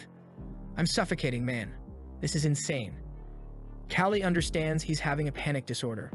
Not surprising considering his personality. So he says, "Koji, don't think too much about it, man. Just dodge backward and use your long arms like you did last time." Koji asks, "Do you think that's possible, Callie?" The scene changes to him celebrating. "Yeah, I won. This guy is annoying as hell." He comes happily celebrating, "Callie, I really won and thanks for the advice." Callie responds, "No problem." But now Koji is confident, saying, "I'm strong, I'm smart, I'm the best." Callie thinks Koji is a bit of an idiot. The scene changes to Azalea saying, "You should have seen how his face looked. He ran off like a red tomato." Callie asks, "What have I lost, huh?" She replies, "You assured me you would win. That's why I was confident." Callie says she's trusting him too much. And she says, "I'll take that as a compliment. Let's go already." With that, they leave the room and the Baron comes to talk to her. "Azalea, you have a visitor." She asks, "Visitor? And why the rush?" The Baron explains, "Count Joseph's second son. He wants to see you." She makes a face like she didn't like it very much, and the scene changes. The betting guy saying, "So, you're the lady of the August family. And I found you while looking for a beautiful lady with red hair. Let me introduce myself again. I'm Count Joseph's second son, Valen Joseph." She thinks about how stupid the guy is now that he introduced himself as part of the Joseph family. He's confident since Count Joseph is very powerful even among the central nobility. "Now I understand why my father was in such a hurry. He wants this guy to be my husband." The Count's son says, "Here's the ruby necklace I promised you. It's an excellently crafted product indeed. It matches your beautiful hair." Azalea thinks, "Damn, this complicates things even more," and replies, "Thank you very much. You're really a man of your word. Now excuse me." But he stops her and says, "I ended up losing my bet, but it would be an honor to walk with you." Azalea gets angry thinking, this is what I was trying to avoid. She looks away not wanting to answer, but the Baron intervenes and says, "My daughter is very shy." Of course she accepts. "I'll arrange it now." The Joseph's son thanks him, and the father says they can take as much time as they want. Azalea argues with her father asking, "Dad, why did you say that? I have no intention of spending time with that guy." The Baron says, "Azalea, can't you do this for your father just this once? He may not be as bad as you think. Plus, I just want you to have a better life than the one you have at our home. Our property is depreciating." Azalea agrees, saying that it's only this once and that she won't allow him to come again. Callie thinks the Baron is pathetic. He manages a boxing field but knows absolutely nothing about boxing and is just an opportunist who wants to grab everything before his eyes. This guy's luck is that he has a mixer. Otherwise, he would have been broken already. The suitor of Azalea then recognizes Callie and says, "That boxer is from this place. No wonder she's so confident as she made that bet." Callie greets him, but as he approaches, he says he's despicable. He accuses them both of conspiring against him and calls him a filthy beggar slave. "You're lucky I won't do anything, but pay close attention to what you're getting yourself into." He pats his face with a fake smile towards Azalea and tells her they can go. Our hero clearly didn't like that. The scene changes to the two of them having a picnic with a bunch of guards around. Meanwhile, Callie is peacefully sleeping beside, thinking, is it okay to let this guy get close to her? He seems like a fake person, but today's weather is so nice. And then he ends up dozing off, remembering his past life. "Hey Park, watch out. Take that in the face, punk." Another one comes, but he returns it to the face and keeps thinking, "That's it. I just have to retaliate when I'm hit. I have the body for it. There's no one who can stand after taking a punch from me. That's what I used to think. Too bad I was too arrogant and ended up resorting to violence to feed my ego. If I could go back, I wouldn't have lived a life like that." Suddenly he wakes up startled. What dream was that? Never mind. I've been given my second chance, even if I can't go back there. At that moment, one of the maids comes running and calls for him. He asks what's wrong, and she asks for help. The scene changes. The guy tells her to stop playing hard to get because she knows how expensive that necklace was. If you receive it, you have to pay with your body at least. Azalea shouts for him to stop since she won in a bet, not because he wanted to give it, and kicks him in the groin. The guy gets pissed and slaps her, but Callie saw it all happen and ran in their direction. Some guys step in front of him saying there's no way he'll get near a master, you idiot. But Callie warns them, whoever stands in my way today won't make it home. The guys belittle him, saying he's just a crappy fighter and can't do anything in a real fight. But before finishing the sentence, one of them already takes one in the face and gets a broken finger. He runs off saying he'll call the guards and to hold him there. Our hero says the next one can come. And in the background, Azalea is telling the guy to get off her. He tells her to shut up and stop trying to interrupt the fun. Why are you resisting? But suddenly he takes a kick to the face and falls flat on the ground. The nobleman gets up asking if he has any idea what he's done. But Callie asks, "Do you even know what you're doing, you sicko?" The guy responds, "Of course I know. I know very well. I'm getting my reward for that ruby necklace." Now Callie, who had regretted his gangster life 10 seconds ago, goes for him. The nobleman continues talking about getting a reward when he takes another punch to the face. Callie grabs him by the hair and lands 2 more. He drowns him and asks, "Reward?" "All right, here's your reward." The guy begs to be saved while Callie keeps saying he's giving him the reward he wanted. "Do you think the world is yours just because you're a noble, you filthy scum?" And he continues drowning the guy. Azalea asks him to stop. He pulls the guy out of the water, who apologizes. Callie then says, "Perfect, and I hope you learned your lesson, young master." Then he turns around and asks Azalea if she's okay. She says, "Callie, do you know what you just did? He's from the Joseph family. Mango have to run." But the guy who had gone to get the guards arrives shouting, "Kid, you stay right there." And they say, "Young Master's rescue, sir. Are you okay?" Callie says it doesn't matter anymore since it's too late to run. The nobleman gets out of the water and desperately tells them to arrest that boy and kill him. In the city, the rumor that the son of the Joseph family was beaten up by a slave quickly spread at the festival. Walking through the city, he thinks, "Our family can't be ridiculed like this. That brat has to be executed." I'll also make sure the Augusts never have any involvement in politics again. The Baron punches the table, shouting, "What the hell? What am I going to do? That damn son of Joseph. How dare he touch my daughter?" Nixer asks. Callie is now in custody with the guards and he's unlikely to be released. The Baron tells Nixer to consider Callie dead. "I'm very grateful because he rescued my daughter, but if we save him, it's the end of our family." Nixer says he understands. Unfortunately, that's the life of a slave. The door opens and Azalea enters shouting that her father has to help Callie. "He saved me twice. Slave or not, you have to be a man of honor. Even beasts and dogs are rewarded for their loyalty. Are you going to do this to Callie?" The Baron looks at Nixer and asks him to take care of her. Azalea shouts, "I know what you're going to do. You want to get rid of Callie, don't you?" Nixer warns that there's nothing more to be done since Callie went too far, and she wonders why he did it. Meanwhile, in prison, the guys ask if it's true that they're with a noble and say that he's crazy anyway. He's the hero of this place. Callie looks at the guy thinking he's not right in the head and asks why he's there. The prisoner reveals that he's there because he stole a lot, and Callie says that he's trash. But the bandit replies that at most he'll lose a hand while Callie will surely die. The guard tells them to shut up, and Callie bows his head, thinking that he missed his chance to fight again. But how could he live the rest of his life if he hadn't rescued her at that moment? He doesn't regret it. The scene shifts to the courtroom. Callie, property of August. Do you acknowledge that you assaulted Vale and Joseph? There are 4 witnesses besides the victim. Does this prove your crimes? Callie says yes. The people start throwing stones and leftover food, saying, "You should hang his head on the castle. Put him in the guillotine. This slave must die." The protagonist points out all the Joseph family, saying that they're just trash. What they're doing is as if they think Valen's actions against Azalea were correct. The judge then says, as ordered by the court, the slave Callie is sentenced to execution. If anyone is against it, speak now. Suddenly, Count Wistry raises his hand and says, "Wait before the final verdict. Can I say a few words? This slave committed a serious crime. However, as you know, we're in the middle of the festival, a period when even beggars are treated kindly. I'm not denying his crimes, I'm just saying that a battle slave should die as a battle slave. As everyone knows, there's a slave called Dorman's Ogre. I heard that Ogre has executed before, right, Baron?" The Baron says yes, and that he understands what he's proposing. Wistry tells the judge, "To provide entertainment for the public, I suggest that Ogre fight against criminals sentenced to death. What do you think? A novice against Ogre. This is the same as a death sentence. Ogre's owner says it really is a death sentence. Your Excellency, as a battle slave, his death will be honorable. So I request the final fight between Ogre and Callie. Not the protagonist gets scared by this. And the Count says that this can only happen if Joseph agrees. Joseph thinks for a moment and agrees it's better if I don't oppose Count Wistry's plans. After all, this is the best result we can get from all this." Count Wistry thinks. "The way the kid fought was like a dance. If this hadn't happened, I would have bought him." The judge bangs the gavel and announces, "On the last day of the festival, there will be a sentence fight between Ogre and Callie, and the matter is closed." Callie was watching everyone leave when Joseph's son passed by him and spat in his face, saying, "You're dead, you trash." Our hero thinks the god who brought me here must be having a lot of fun because it's been shit for me. But is this how you want it? Alright then.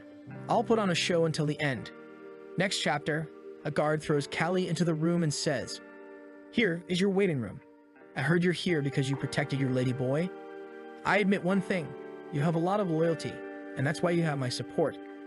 In the darkness of the solitary confinement, the protagonist hears a voice in the background asking, "Can we come in?" It's just for a little while. He becomes curious, and his training camp companions appear. Kaio asks what they're doing there and why Kijo is crying. Koji thanks Callie for everything he's taught him so far, saying he didn't deserve this. Torres tells him, "At first I hated you, kid, because you were a complainer, but you're a cool guy after all. So Callie, you can't die, man. Take some of this, you'll need all the strength you can get to fight." Nixer tells him that Ogre is the toughest opponent in the championship. His only flaw is that he has no technique and wishes him good luck. Sometime later, Callie is laughing alone, thinking that some people will regret my death. So that's enough. He hears the sound of clogs entering the room, and when he turns to see, it's Lady Azalea, and he asks why she's there. She replies that she's not someone who would turn her back on someone who saved her. Kaio says it's better if she worries about herself. You've already been kidnapped by bandits and involved with a degenerate. Your life isn't easy. Azalea says, if you're so worried about me, then why don't you protect me from now on? And they then exchange saliva and warmth from their lips. Callie asks her what she did. She replies that she doesn't know and asks him to win like he always does while she cries. The guy says she's making things harder, but he assures her that he'll try to protect her a little longer. In Ober's cell, his Baron says it's time for the fight. As it's an execution fight, he's free to be wild and kill the boy. The death must be as horrendous and frightening as possible. Ober bites into a piece of meat, stands up, and goes to the fight without saying anything. He enters, and the narrator announces, finally, the most anticipated moment of the festival, Dorman's executor, Ogre, and the condemned criminal and battle slave, Callie. In the audience, everyone cheers for Ogre to crush Callie. Ogre shouts to the audience, and his handcuffs fall to the ground, while Callie thinks he's ridiculously tall and muscular. He tears his shirt and wraps it around his wrists, thinking that it's obvious Ogre has no technique. He doesn't need it. The combat suddenly begins, and Callie advances and hits a rib, but realizes it had no effect. While just the passage of air from Ogre's punch is enough for Callie to understand that it would end him. Ogre then says he's going to kill Callie, who responds by saying that the world is fair. Ogre is that big and strong, but incredibly dumb. He was thinking that this guy's physique doesn't make sense. He's seen a being like this on Earth, but when it comes to killing beasts, humans always use wisdom and technique, and our race is accustomed to defeating creatures stronger than it. Callie starts walking towards Ogre, and everyone thinks he's giving up the fight, but he stops face to face, staring at Ogre, who suddenly tries to punch him, but he dodges and says that Ogre is getting too slow, but in reality he's thinking that if that fist touches him, he dies. Meanwhile, Duke Wistry thinks it's all very sad, as the boy had a lot of potential besides courage and technique, and would be a source of learning for all fighters. The protagonist dodges another punch and thinks, instead of delivering a critical hit, I need to accumulate damage, and then lands another and another. Ogre comes to hit him, but he manages to dodge, and Ogre says he's a stinky rat. Callie thinks that's part of the plan, as the angrier the guy gets, the better for him. In the audience, people are amazed at what's happening, and the Duke recognizes it as the next level of boxing, as it's something never seen before. He's the revolution. Ogre says to Callie, you damn stop running, you piece of crap, and come here and take a hit. But Callie notices Ogre's rib turning red. He dodges and lands another hit on the rib, hearing even a bone-breaking sound. Ogre doesn't understand what's happening, but Callie says it's a closed fist technique. It doesn't work well, but it's good against slow people. Ogre's owner is confused, wondering how is this possible? My Ogre is undefeated. Torres and Kijo are in disbelief, and Torres says you're always like this, you like to surpass people's limits and expectations and come up with various techniques and opportunities. And Kijo thinks that maybe he'll really win. Back in the fight, Callie's strategy to defeat Ogre has been to accumulate fatigue damage, unlike the usual technique of aiming for the brain or throat. It's common sense that the larger you are, the more tired you get as oxygen starts to run out in the blood, but all this is what Callie thought. Ogre is heading towards him while he can't understand how this guy still has energy. The protagonist tries to retreat, thinking I tried to tire him out, but I'm the one tired. He narrowly dodges and realizes he's running out of breath, and now has to defend against the first punch. But he's thrown far away with trembling hands. He realizes if I had moved back before receiving that punch, my arm would have been broken in half. Ogre lets out another yell, but when he takes a look, there are several Callis in the arena, and gets confused, and Callie realizes it must be the first time this guy has had to fight for so long. He must have been used to winning the fight with 1 or 2 punches, but that's not the case. Even though it doesn't seem like it, this guy is still human. Now is the moment, and this will be my last chance while he's tired. He dodges another one, and it's all or nothing, and manages to land one right on the jaw, but Ogre doesn't seem to be too shaken, and the protagonist's fist is more broken than the guy's. But Callie thinks at least I managed to make him lower his guard. Now for my last move, and lands another one on the jaw. Ogre tries to grab him, but he steps back and hits him again on the neck, but now on the other side of his fist is also broken, but he manages to follow up with another elbow. The guy's mouth foams and he falls to the ground. Everyone is in disbelief. It's impossible that the guy really won. Callie thinks, luckily this guy was bad at fighting. I would have lost if he knew anything about technique, and tells the guy, blame your Baron who didn't teach you anything. But Ogre grabs a handful of sand. Nixer can't believe it, but at that moment, Ogre gets up and comes running towards him and manages to kick him in the stomach, sending him flying to the other side of the ring. The people in the audience say it's a foul, but others say that anything goes as it's an execution match, so there are no rules. The protagonist thinks, this hurts like hell, and how can this guy move so fast with that body? Kangtae narrowly dodges, but he's holding his hand on his bruised belly and takes another hit on the arm and is thrown to the side. Ogre is becoming psychotic and starts to step slowly and crush his leg while he's agonizing. He then grabs him by the neck and lifts him up, while Kangtae says it doesn't make sense since this isn't boxing, and if he wants to fight like that, he will too. He then pulls Ogre from behind the head and bites his ear. Ogre lets go of him, and Kangtae rolls to the corner and spits out the pieces. People in the audience are confused, asking, wait, did he really rip off the guy's ear with his mouth? How barbaric. The protagonist says, it looks like you don't have green blood, so you're human, right? Ogre loses his mind and comes running, saying he'll kill him. Kangtae throws sand in his eyes and says, if it's dirty fighting you want, I know it too. And manages to land another hit on his leg, and Ogre falls to his knees. He defends against another one, but thinks my bones are creaking with each of these hits. But at this moment, I don't even feel anything anymore. Grabs his head and knees him in the middle of the mouth. Duke Wistry thinks so it wasn't a fight between a beast and a human, but between two monsters, and observes the whole audience cheering for Kangtae to win. Everyone rooting for the protagonist who's beating up Ogre down there, who's thinking, am I going to lose to this skinny kid? And takes another hit to the jaw. Ogre was about to surrender when he fell flat on the ground. Kangtae takes a deep breath, raises his arm, and everyone goes crazy. Ogre's owner is in disbelief, and everyone who trains with Kangtae is emotional. He looks back and the knights enter, telling him to stay still, saying the execution must proceed. Kangtae realizes that they are soldiers of Joseph. Is this how it's going to end?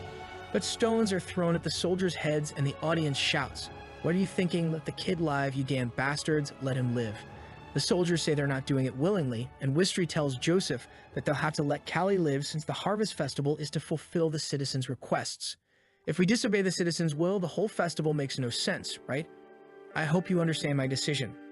Joseph thinks I can't create more discord with Wistry, and then says, get up, Valon, we're leaving. Valon, angry, says I may not have killed this slave, but the Baron's life won't be easy. And with that, in the fight between Kangtae and Ogre, the impossible happened. Next chapter, Nixer says it's a miracle that this kid is alive. All I can say is that he's courageous. Doctor, you need to save him. The doctor replies, if he needs to be hospitalized, you'll need to pay a good amount. Nixer says Dan August is so afraid of Count Joseph that he didn't even want to pay the boy's hospital bills. Azalea then appears and uses her earring as payment. The doctor says that's definitely enough and he'll do his best. Kangtae wakes up spitting blood and asks what happened, and Nixer replies that the execution was revoked hid as the audience didn't want you to die. Azalea smiles, saying you achieved this victory. I'm just glad you're alive. The protagonist replies, at least I'm still here for now, right? A week later, everyone is returning home. And Koji jokes, look who it is, none other than the festival's protagonist, the ogre hunter Kangtae. Kangtae asks who came up with that crappy nickname, and they reply that everyone was calling him that. Torres says you're even daydreaming lying down, huh, lucky you. But Kangtae says he's only there because he's almost dying. Besides, they said they don't know if my bones will recover well and my ligaments will be torn, but that was expected. The biggest problem is my shin. That ogre really broke it. Luckily, Nixer and Azalea convinced the Baron not to kick me out. The path to the territory was difficult, but the way back was smooth. Kangtae and his companions returned safely to August, and 3 months later, winter arrived. The Baron punches the wall, shouting, 3 months, I've been waiting for 3 months. Tell me something, Nixer. Why is this kid still like this? The protagonist enters on crutches, and Nixer explains that this leg of his cannot heal completely, and they said his bones didn't heal because of the growth phase, but how is this kid going to fight like this? Nixer imagines that unfortunately, this boy might really limp for the rest of his life. The Baron asks Kangtae if this is true, and Kangtae says yes, and that maybe his leg will never be the same again. The Baron says it's over, and so what if you're the Ogre Slayer? To me, you're now useless, or worse, because of Joseph. The merchants aren't even willing to trade, and we're still in winter. We'll be without firewood and food. All your fault, Kangtae. Why did you get involved with that family? You should have died to the ogre. Our hero listens without saying a word. Nixer thinks that he has to at least prevent Kangtae from being expelled or killed. Maybe it's impossible for Kangtae to return to being a boxer, but he's a skilled boy, he could become an instructor. Kangtae says he doesn't want to be an instructor. The scene shifts to Koji saying, you're crazy man, you turned down the instructor position, but Kangtae tells him to shut up and says he does what he wants in life. But Koji insists, saying, you're stupid. It's the best thing for a retired boxer to become an instructor. Do you think instructor Nixer offered you that option without thinking? He sees himself in you since he also went through that. He remembers Nixer saying, I won't interfere any more then, I don't think you know, but someone limping doesn't box. If it were possible, I would have fought for much longer. Callie ponders and Koji asks if he's gone mad after taking so much beating. Callie tells him to shut up and mind his own business, and Koji replies that he already has 7 wins. Torres explains that he's really going crazy, even irritated the master, but the protagonist says he knows they'll hate him regardless of what he does, so he's not worried about smoothing things over. Torres says he has courage, but Callie is thinking, these 3 months that I've been battered, Koji and Torres have been participating in several fights and gaining fame, of course. I have the option of becoming an instructor and living a peaceful life, but it doesn't make sense if I don't fight for myself in the second life. In the next chapter, some lords thank Callie, saying that thanks to him, they'll have a warm winter, and Callie says it's nothing. And the lords say he seems to have grown a lot. Maybe chopping wood is helping you. If your leg doesn't improve, you can join us. One of the guys tells him not to say those things, but Callie says it's okay, and that he thinks he'll heal soon. It's getting colder, so let's go back home soon. The protagonist punches the entrance to his room. Oh crap, I have to calm down. I have knowledge, I have experience, nobody knows boxing like I do, but I know it's impossible to recover my leg with the medical knowledge of this place. Suddenly, Azalea says, hey, you scared me, why are you kicking the door? He enters, saying she scared him, and asks why she's in that room. She replies, you talk as if I couldn't be here, right? While he thinks that since that day he hasn't been able to look her in the eye properly. She chuckles and says, I just came here to say goodbye, okay? Callie asks where she's going, and he explains that his territory is in a terrible state. Not to mention that all the merchants are being blocked by Joseph's family. The weather is getting colder and the cost of living is increasing. It's not even a matter of luxury. The basics are lacking in this place, and at this rate, this city won't survive this winter. Callie said he knew things weren't good, but he didn't imagine they were that bad. And Azalea says that if the merchants won't, she'll go to them and personally talk at the syndicate. Callie asks if Augusta's going with her, and she says no, he's finished looking like a corpse and doesn't get out of bed. If I had any power, I could help your leg. Our hero says it was a choice, and he was prepared when he entered that fight. She then explains that she heard about someone with impressive healing abilities. I'm sure that at the Merchant Syndicate, I'll get more information and figure out how we're going to heal your leg. Callie tells her not to worry about it since she has no reason to help because he's just a slave. But she says he saved her twice, so that's reason enough. The protagonist watches her leave and thinks this girl hasn't even turned 20 yet and is doing everything for her family. I can't just stand by either. A few days later, we see a guy with an axe in his hand chopping wood and says, I heard you're a boxer, kid. Callie says yes, and that he's there for rehabilitation training, and the guy replies that it's very good because they need people helping. But do you consider chopping wood as rehabilitation? Callie swinging the axe says it's impossible to fight in my current state. I can't react with this leg of mine. But at least I need to strengthen myself. If I stop now, all my work will be in vain. He swings the axe, but nothing happens, and the guy says that's not how you swing an axe and says he'll show him. He easily cuts, and Callie realizes the guy used his whole body rotation. The key isn't in strength, kid, it's just a small part of it. You have to know how to use your whole body. Strength is just a small part. So Callie changes his practice, thinking, wow, this really is using a lot more of my muscles. My back and waist are working much harder. One of them then calls, saying it's good they head down to the cabins since they saw some bear tracks, and it's something very dangerous. Even though these tracks seem from a young bear, it's better to be safe than sorry. So let's go. One of the old men who hadn't seen the protagonist asks, who's that limping kid? I've never seen him. The guys say he's a slave from the boxing school. Ever heard of Callie, the kid who defeated the ogre at the Harvest Festival? The old man is impressed. So this is the ogre hunter? My son watched that fight. If we have an ogre slayer, a bear doesn't matter. The guy tells him not to talk nonsense anymore and to run if he sees a bear, it's better. And Callie is feeling all embarrassed, thinking, stop with that nickname. In the next chapter, at Callie's lodging, teach techniques? The great bore of Augusta is asking me to teach him some techniques. Torres explains that he's almost passing out every fight and can't fight properly. He stumbles and Callie asks him to explain what's happening. Torres says, my body is like this, sometimes I'm losing control and can't see properly. Suddenly the guy throws a stone for him to catch, but he completely misses the reaction time. Callie wonders, retinal detachment, punch drunk syndrome, or concussion shock. Torres fights taking all the punches, so it was obvious that something was going to happen. He then says, Torres, if you keep taking punches to the head, you're going to be incapacitated. Torres says he knows, and that's why he came to him asking Callie to teach him the techniques he uses. Sometime later, Callie starts teaching Torres some techniques. This here is a defensive position. You maximize your protection when you keep your arms close to your face and body. Since your sense of direction and reaction are affected, This is your best alternative. Tori says this will limit his vision. How is he going to attack? The protagonist replies, you have to fight considering that. No frontal attack will be a problem for you. The only issue is that your sides are exposed, so you'll have to move sideways and use your waist to dodge some punches. The good thing is that you can put some spins into your punches and hit with much more force. The important thing now is that you have to block and hit instead of just hitting when hit. You seem to have damage to your eyes or brain. Isn't it better for you to take a break and practice? But Torres says his schedule is packed and his training ground isn't in good condition, so he can't drop out now. Callie wonders what an instructor is thinking. He should be responsible for making sure the master doesn't act like this. Why is he allowing everyone to get beaten up? Tori says August doesn't listen to anyone anymore. The only sanity was the lady, but now that she's gone, everything's gotten worse. Territory administration was at its worst, and the winter was colder than usual. Some residents comment that the Doram couple even fled last night. Doram is a cracksman. It's obvious he'll be welcome wherever he goes, but if we go somewhere else, we'll die of hunger on the way. August never had a good reputation, so the complaints kept increasing more and more. The old man looks at the axe and asks where Callie is. A guide informs him that he's already hit today's quota, so he must have gone to train somewhere. The old man realizes the boy is already chopping faster than him. They think he must be around, so it's just a matter of calling him before they go. In a tree, our boy is cosplaying as Rock Lee, $39.99, 4,000. If I throw 4,000 punches, I can throw 5,000 kicks, but not.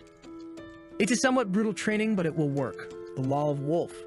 When bones are damaged, calcium increases to make the density stronger, and this will callous my hand. As long as I take into account the regeneration rate, I can strengthen it. I have to become stronger than I was, but now only using my back and waist, no matter the cost. A long time later, they shout, Callie, it's time to leave. He says he's coming and runs. When they come across something, the dead she-wolf on the ground, all bitten and scratched, with several wolf pups nursing on her. The lumberjacks realize she's already dead, and that it looks like she was killed by a bear but returned to her cubs before dying. It's regrettable to leave these little ones here, but it's Mother Nature who will have to take care. We can barely feed ourselves.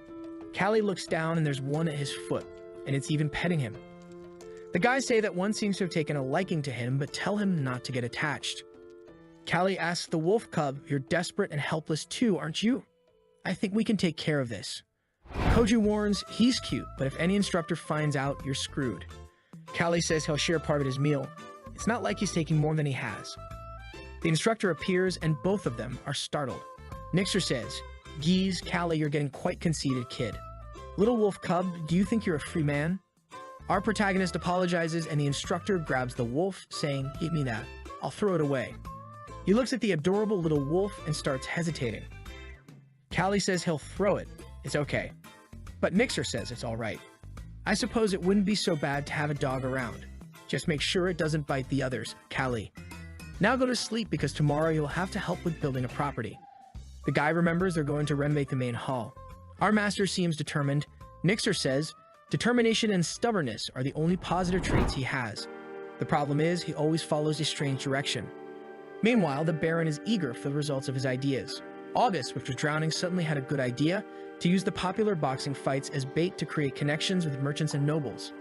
Fortunately, he had some up-and-coming fighters like Torres, Kijo, and the Ogre Hunter in his training school. By creating a free public attraction, he would attract many people to the territory. Nixer says they can invite the Kataran boxing groups to be their opponents, but the construction fees will be high. The Baron says to collect everything necessary from the people, including their silver utensils, but Nixer tries to say the people won't react well. But the Baron insists and says it's his problem. Focus on your work, Nixer. I'm only doing this to revive our territory. We'll deal with the public later. Now get out of here.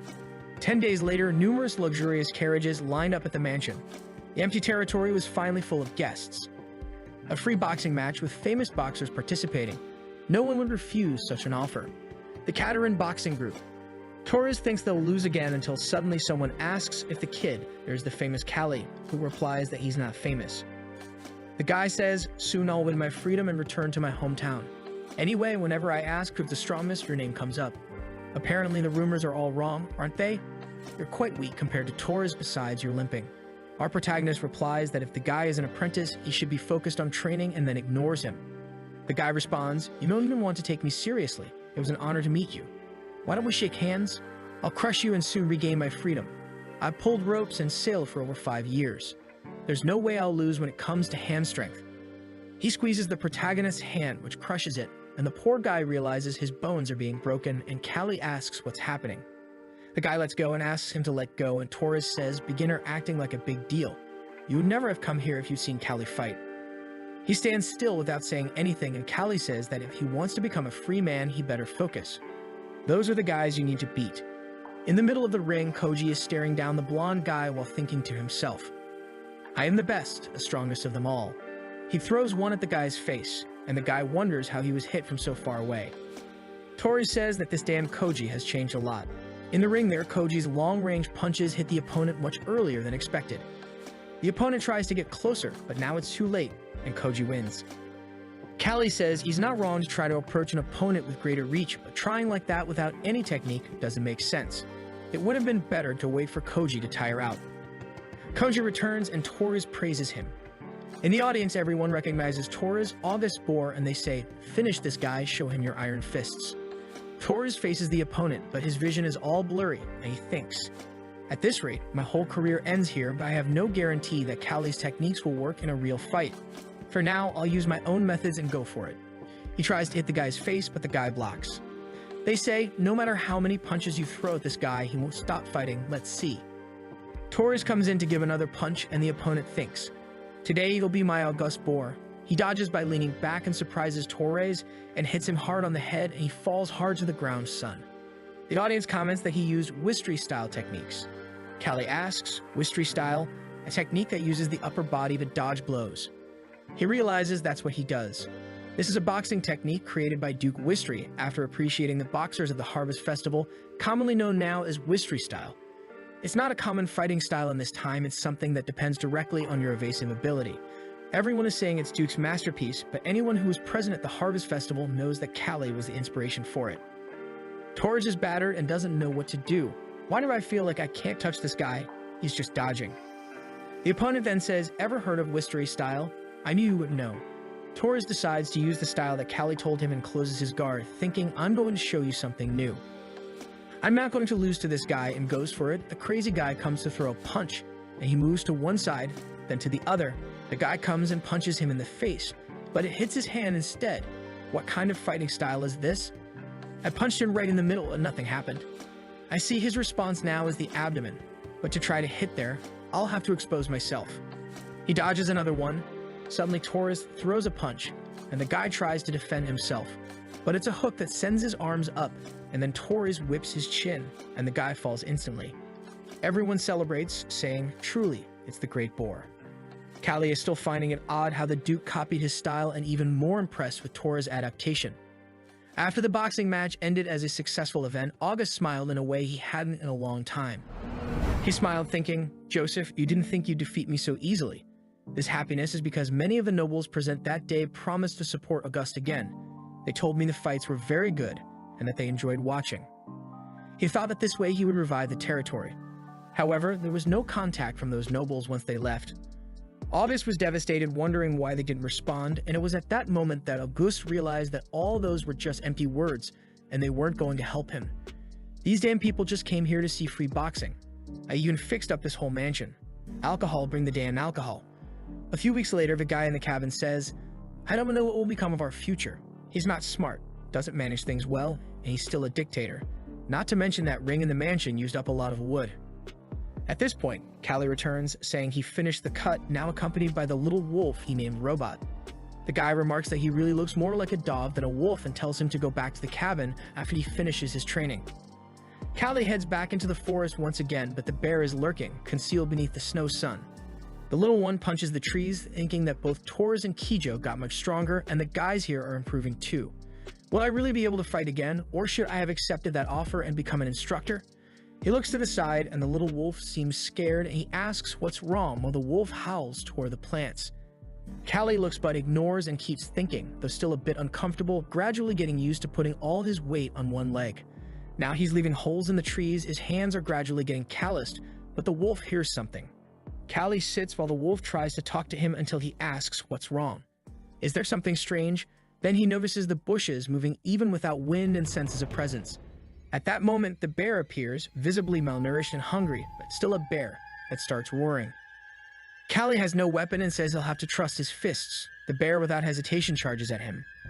Callie dodges and lands a punch on the bear's face, blood already pouring from its nose.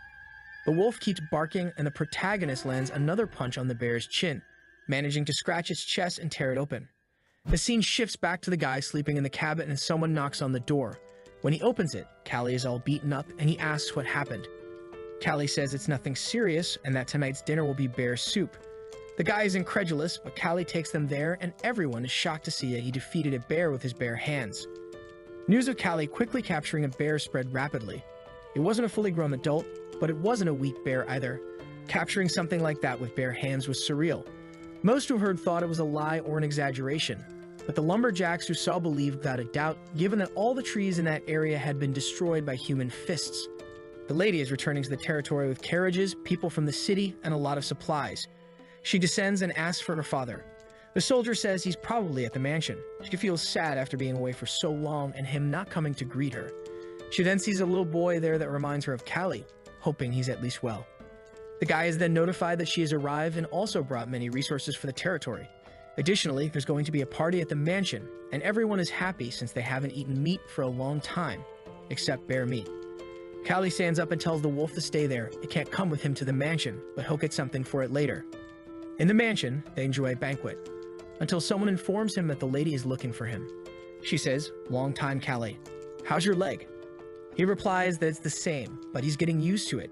She responded that she knows it must be hurting a lot and explained how she managed to sort things out.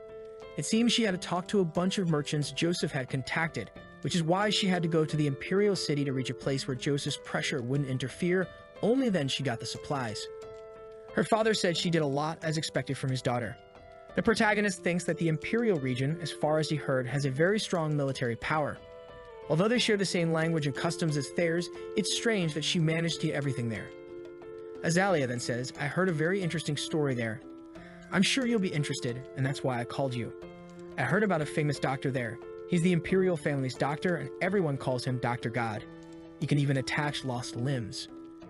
Callie says it seems incredible, but there's no way a doctor of that level would want to heal a slave. Azalea says that if she goes there to ask, she's sure it's possible since she made some connections with the Imperial family. Since everyone loves the fights, whenever a fighter gets injured, they always end up treating him. She wants to take Callie with her after resting a little in that place. The father is all happy, saying, "Azalea, you are my true blessing," and she feels a little embarrassed, while Callie feels insecure, asking if she's sure about his legs. She says of course she'll find a way to make it happen, but then she lowers her head thinking it's impossible to meet the royal family for someone like her. She just hopes Callie doesn't find out what's behind all this. In the morning, everyone is practicing when all Callie can think about is, will my leg really be healed? Nixer asks what he's thinking so much about and asks for help to decide on tomorrow's apprentice test. Who do you think I should send? Callie says to take Takayan or Shirin. Takayan has great flexibility and moves like a leopard, and Shirin has great muscles, plus he has a fiery spirit, as he's eager to return to his homeland. Maybe a big secret is having good reason. Nixer, hearing this, realizes he's sad and wonders why. Callie is thinking it's an exaggeration to say that someone from this world will attach a limb. The medical practices here are very rudimentary. In fact, the surgeries they did after the fight with the ogre were all useless. Maybe it's just a futile hope, and there's no way to fix it. But what do I do? He punches the table. Damn it, what am I thinking? Azalea works so hard to get this opportunity. Koji tells him to stop hitting the table because he's scaring the robot. Callie asks Koji why he boxes, and he replies that he fights because he's ordered to. He's a slave, so he doesn't decide anything. But this little robot is so cute, I'm going to bite him. Our hero thinks things aren't so simple. Next day, time for the apprentice test. An apprentice becomes an official boxer by competing with a professional boxer and gaining the coach's recognition. But the truth is that August's apprentice test is more of an informal and ceremonial event because only those with the ability to pass are sent.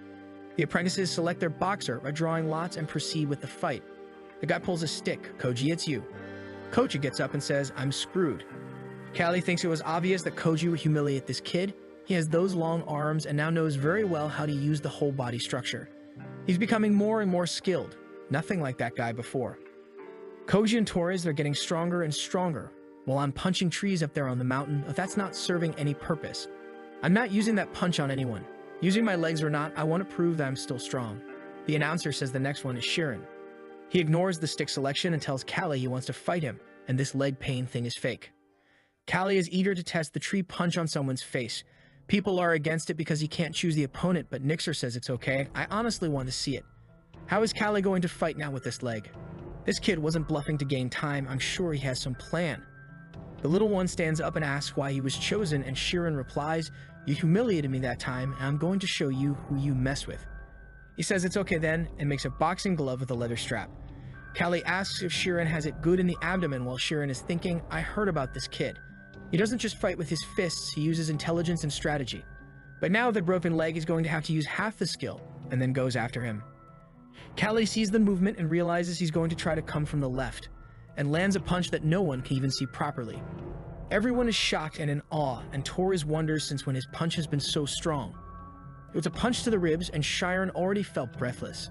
The instructor even asks if he's okay while he's confused, not understanding what happened. It was a blow, and his rib almost broke. He turns around and says it's okay. They've only just begun, and he can keep going. Callie thinks I wrapped my fist with leather, but I'm sure I hit the perfect spot, and he even jokes, saying the guy is determined, just not good at fighting. Sheeran admits that Callie apparently really managed to defeat a bear and says, but there's no way I'm losing to a kid who doesn't use one leg.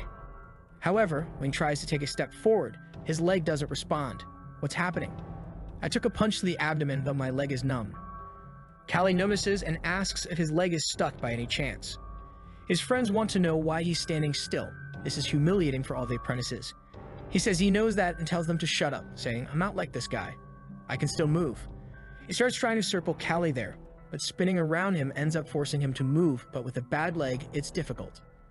Callie ends up feeling pain, and Sheeran finds an opening to hit him in the face, but he realizes that the protagonist is very calm and takes a cannon to the mouth. He rolls out and ends up on the other side of the ring, passing out. Sometime later, his friends say he was stupid to choose Callie right away. No matter how messed up his leg is, he's still the ogre hunter. However, Sheeran says he was lied to. Everyone said Callie only fought with strategy. He didn't expect the kid to be so strong. The instructors pat him on the back and tell him to stop crying. Nobody knew Callie was so strong until now. Even in his last fight, he only used technique. Sheeran, confused, asks, how is this possible? How does someone get such a strong punch in winter? This guy is worse than an ogre. Torres tells Callie he didn't expect this change of style. Apparently, he abandoned the techniques and is now focusing on brute force, and Callie responds that he had to change to be able to fight with this leg. It's no longer about avoiding and hitting. Now it's about hitting till the guy falls and Torres thinks. This kid keeps surprising me, and I'm curious to know who's stronger between us two. He wasn't bluffing when he said he was going to fight again, even with his messed up leg. Callie says there must have been people who thought his career was over just because of this leg, but I'll prove that's not the case. But after this motivational speech, he sits and thinks fighting without one leg is harder than I thought. To compensate for this, I have to use all the strength of my back and waist. Not to mention that any support on the quadriceps drains my energy. I need to improve my force distribution. Now our boy has that guts vibe, all beaten up with bare fur, a stab in the face, and a burn on the shoulder.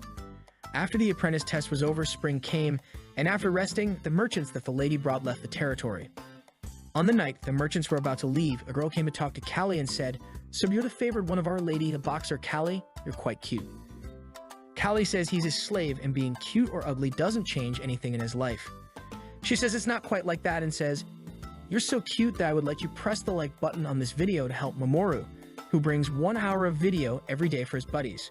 Activate that cheeky little bell, and I'm out."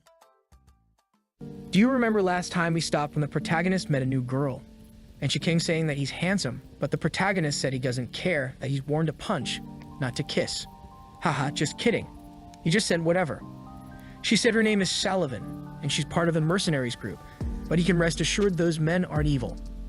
The protagonist greets, saying his name is Callie, and Sullivan asks, "I heard a rumor that you killed a bear, is it true?"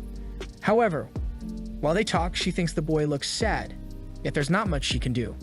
Then one of the mercenaries calls her to help set up the tent, and she says she's going. Callie says he'll help too, but she says he doesn't need to. She knows it'll be bad for his leg. She leaves and Callie thinks he can't do anything. Azalea appears and says there's not much he can do. They just want to help because of his leg. Callie says part of it is her fault, treating him like he's a broken-legged stump, but Azalea tells him you can't avoid these embarrassing situations, so just follow me now, something interesting is going to happen. Callie asks what it is, and Azalea gives a little smile, saying she's going to put something tasty in his mouth, namely some warm food. The three of them walking, and Callie comments that most of the mercenaries there seem very young, almost 20 years old. Azalea explains to him, it's because no mercenaries group would follow someone as young as her. There's a belief that following such a young captain brings bad luck. Callie says it doesn't make sense, but Azalea says whatever the truth is, that's it. And that's why only these rookie mercenaries follow her. In a way, they're in the same situation. Nobody wants a bunch of new mercenaries. They're in the tent, and the protagonist got the food and is leaving, but she tells him not to go. Callie awkwardly asks why, but she gets the table and says, let's eat together, boy. But she thinks the situation is kind of embarrassing. After a deadly silence, she asks, Callie, why do you fight? Is it for freedom? He says that's exactly it. Just like any other slave, but Azalea tells him, you're not just any other slave, you can achieve many things in this situation, so why even with so many other possibilities, and you still want to be a boxer? It's not like your life would get worse if you stopped. Callie is confused and asks, why are you talking about this? But she responds with another question. If you could choose between the leg and freedom, what would you choose? And Callie says he doesn't like that if in the middle of the sentence. She gets close to him and makes an offer. If you give up on the treatment for your leg, I'll make you a free man. She says she'll convince her father, but Callie says she's right. His life wouldn't get worse if he stopped fighting. But he doesn't want freedom.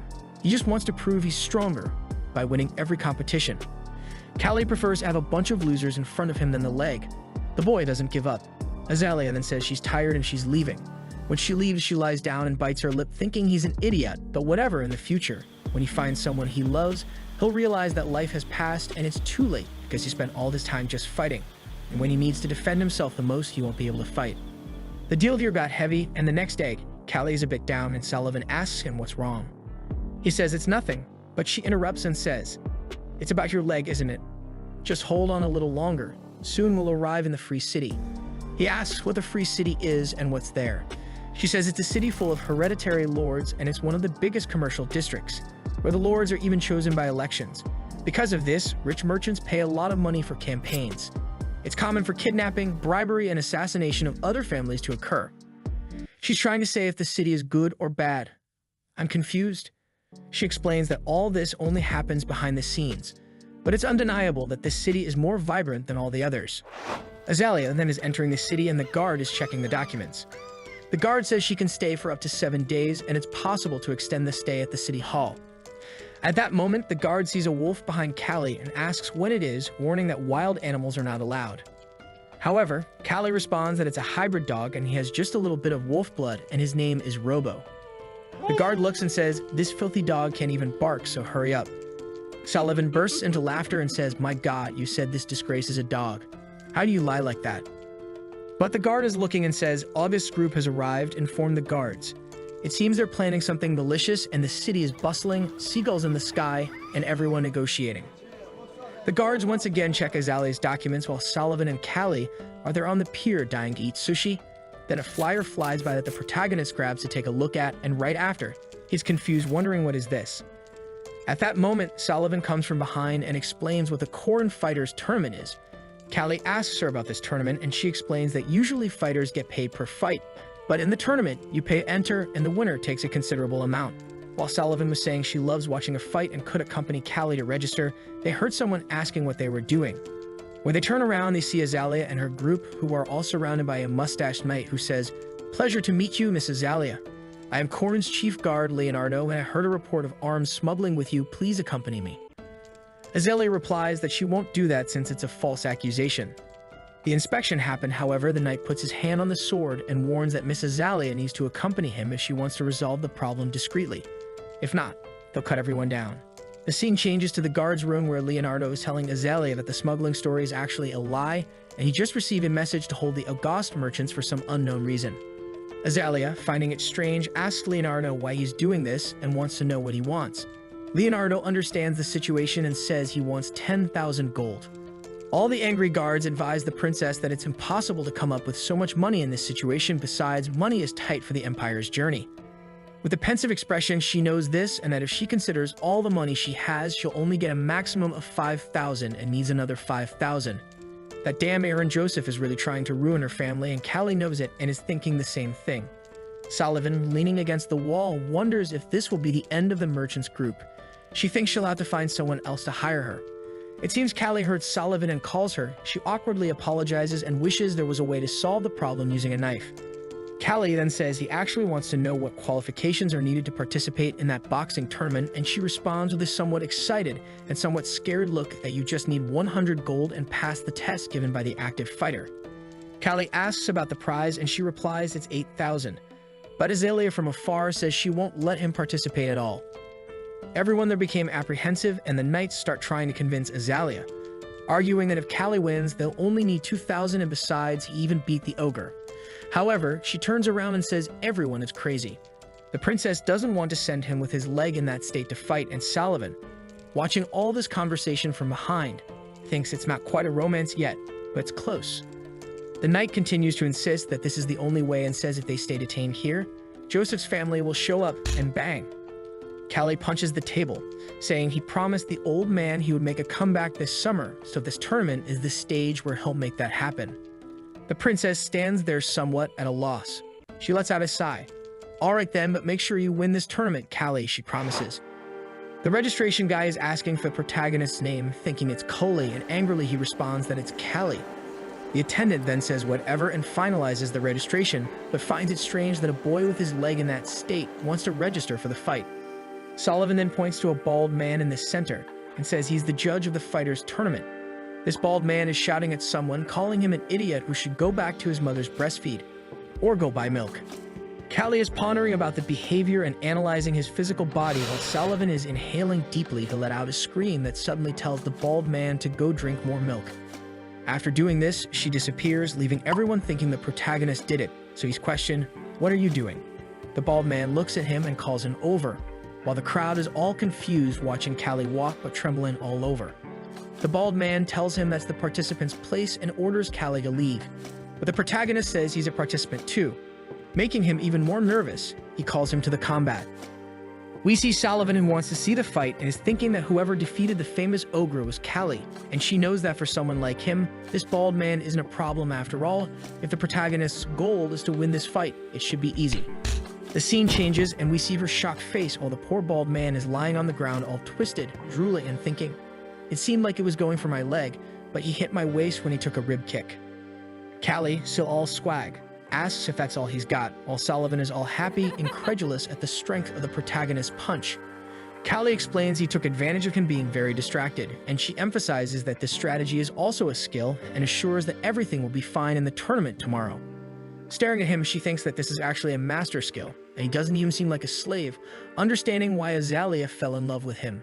Night falls and Callie is lying on the bed, thinking about how comforting it is to be able to defeat an opponent in the ring. But he knows it was easy to win because that man was too confident. But the problem is when fighting someone in the Whistly style who dodges and changes direction a lot.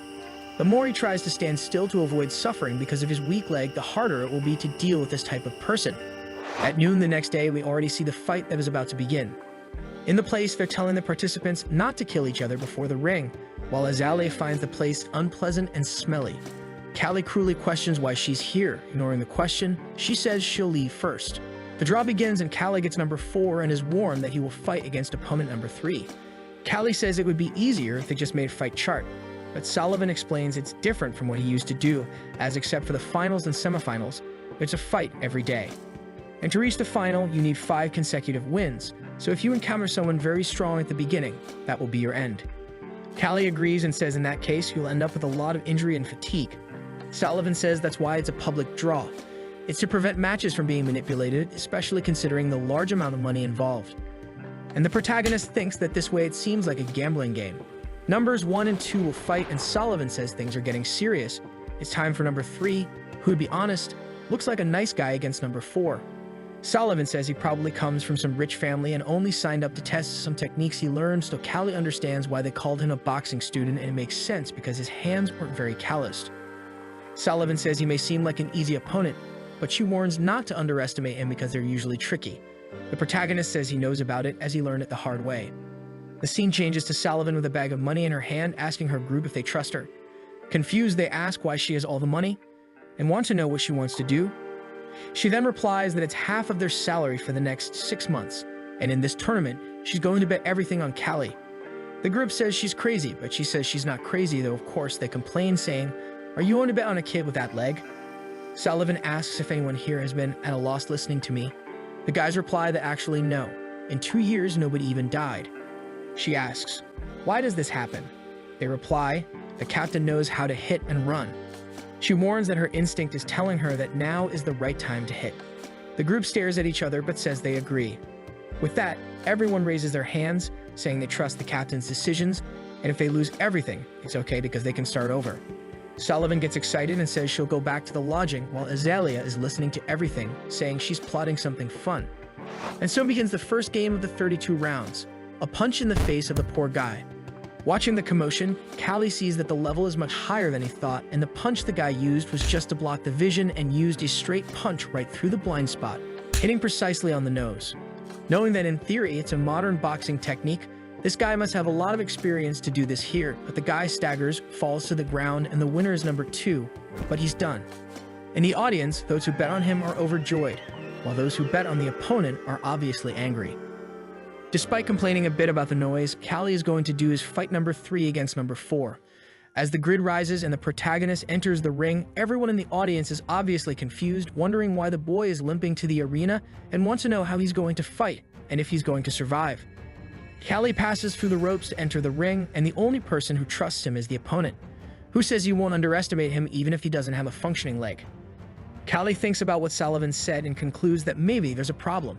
The protagonist sets the strategy knowing that if he hits too hard, he can get hurt and attract too much attention, so for now, it's better to win moderately, so he'll only hit his chin. And that's it. But at that moment, the opponent turns into a blur, appears with a punch to his face, hitting him in the nose, and delivers several punches like in the end on one piece.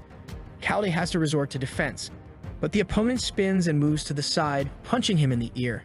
However, Callie is motivated. Saying he won't let his opponent do that, he throws another punch back, but the man dodges and steps back, saying he looks quite threatening, so Callie recognizes right away, this is the Weasley style. The opponent acknowledges the protagonist's insight and confirms that he even went to the Duke just to learn the technique. At that moment, Callie smiles, thinking it was his style at first, so he knows it very well, and he realizes that his opponent took advantage of the situation. Now it's time to take it seriously. He tries to throw a cross, but the guy moves to the side and punches him in the ribs. Strangely, his fist gets stuck. Callie thinks, I saw Torres fighting before, but now I'm sure the Weasley style still doesn't have perfect footwork. When they touch the ground, the full force isn't transmitted to the fist, and trying to win a fight without strength is a big problem, since muscle alone can't generate enough impact. As he keeps hitting Callie and nothing happens, he steps back, saying Callie's attack won't work, but the protagonist says it's time to corner him. However, a step on the ground and his leg is burning. He feels pain and groans, saying he has to go for it, but now his whole knee hurts. Callie knows there's no way, and he needs to end this once and for all. He charges forward and punches the opponent in the ribs, making him regurgitate everything that was in his stomach. When he fell backward, he realized his leg was all messed up, and he lost some movement too. He tries to move, but Callie moves in, and just as he's about to exit, the protagonist steps on his foot and lands a direct punch to the chin. Bang. The other fighters are just watching, confused, and asking how he defeated someone who fights in the Weasley style without even having a leg, ovating and admitting Callie's skill. A little later, the opponent comes to talk to him and asks, how dare you do that, you idiot? But the other fighters give him a glare and say, how dare you say that, you son of a noble? This is for fighting. Do you think you can complain just because he stepped on your foot? That's the most normal thing here. Callie doesn't care, just thinking that he's been through worse, from grappling to getting sand in his eye.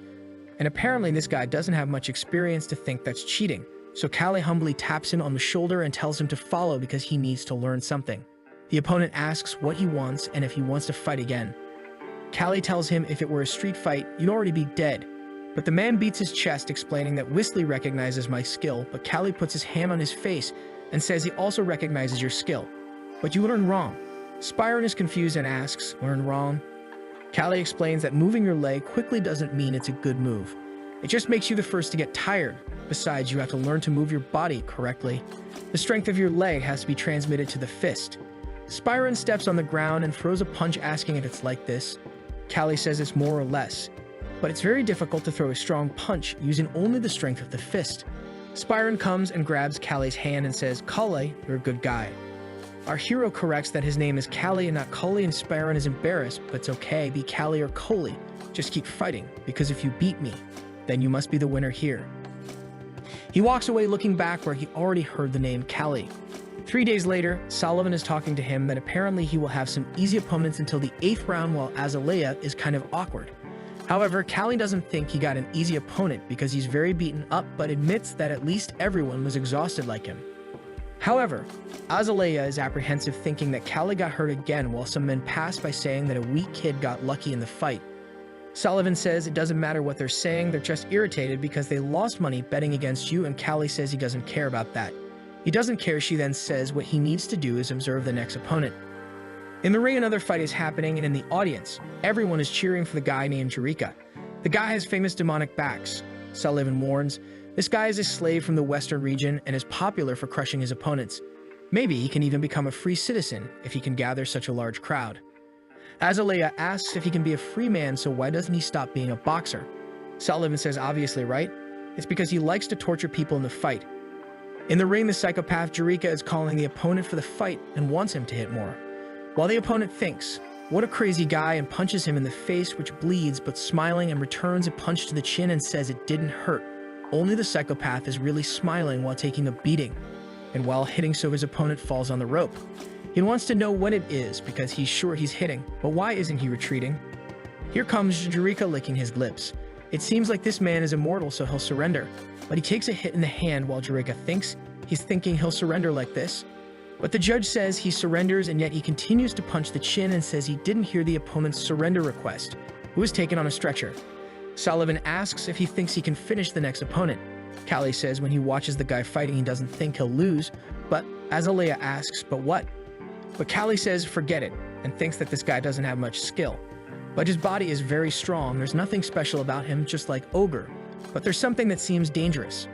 Round 4 is going to happen, Jerica and everyone cheering for him while Azalea seems worried. By Sullivan's side, she asks if everyone is rooting for this Jerica. And he's in the lead, but Sullivan says not to worry. Callie isn't the type to get discouraged just by this kind of environment.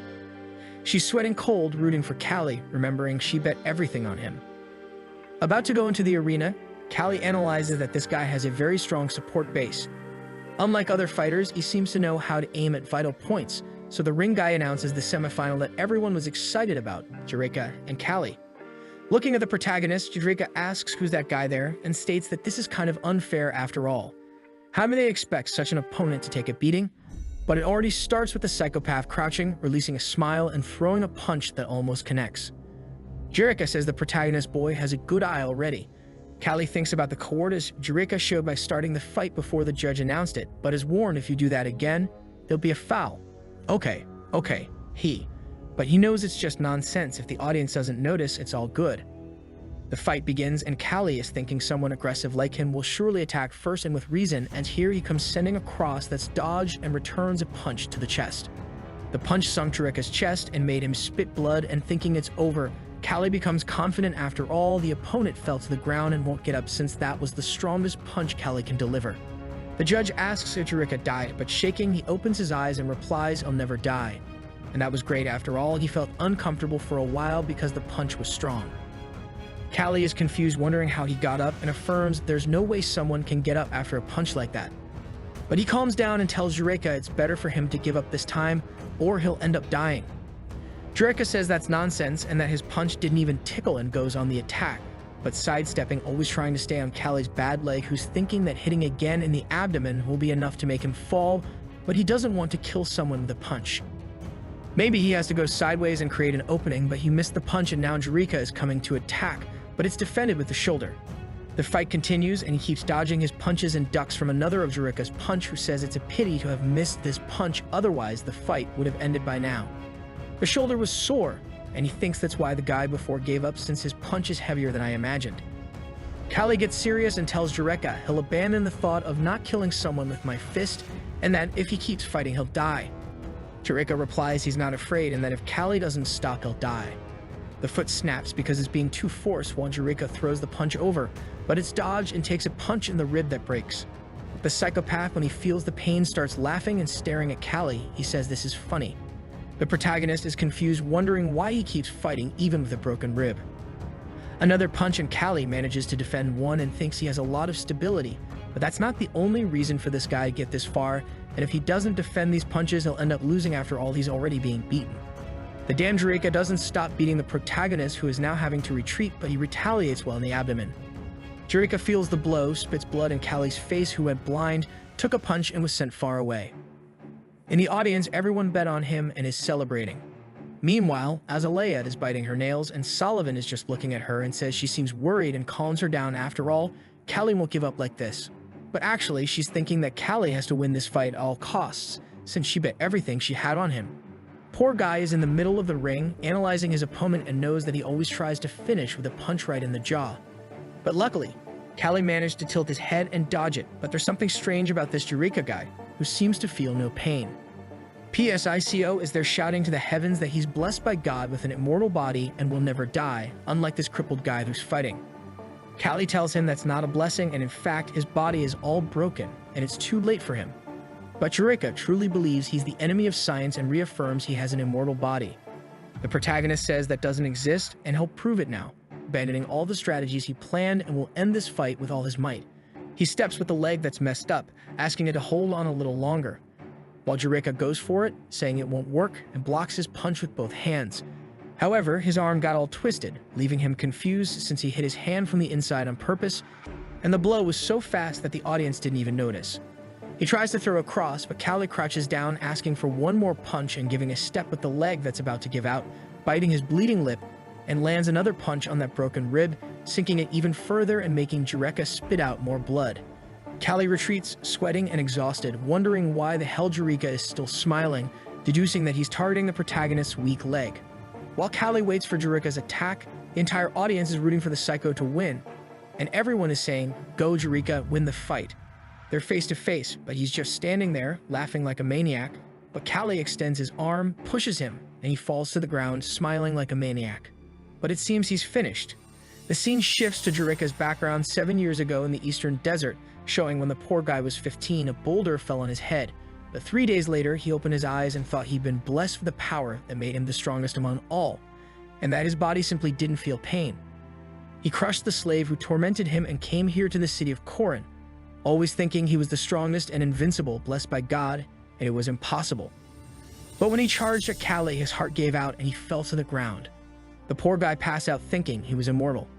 The referee checks his pulse and says Jiraiya can't continue the fight, so the winner is Kangtae. In the audience, even some girls are shouting our hero's name, and Sullivan celebrates by getting up.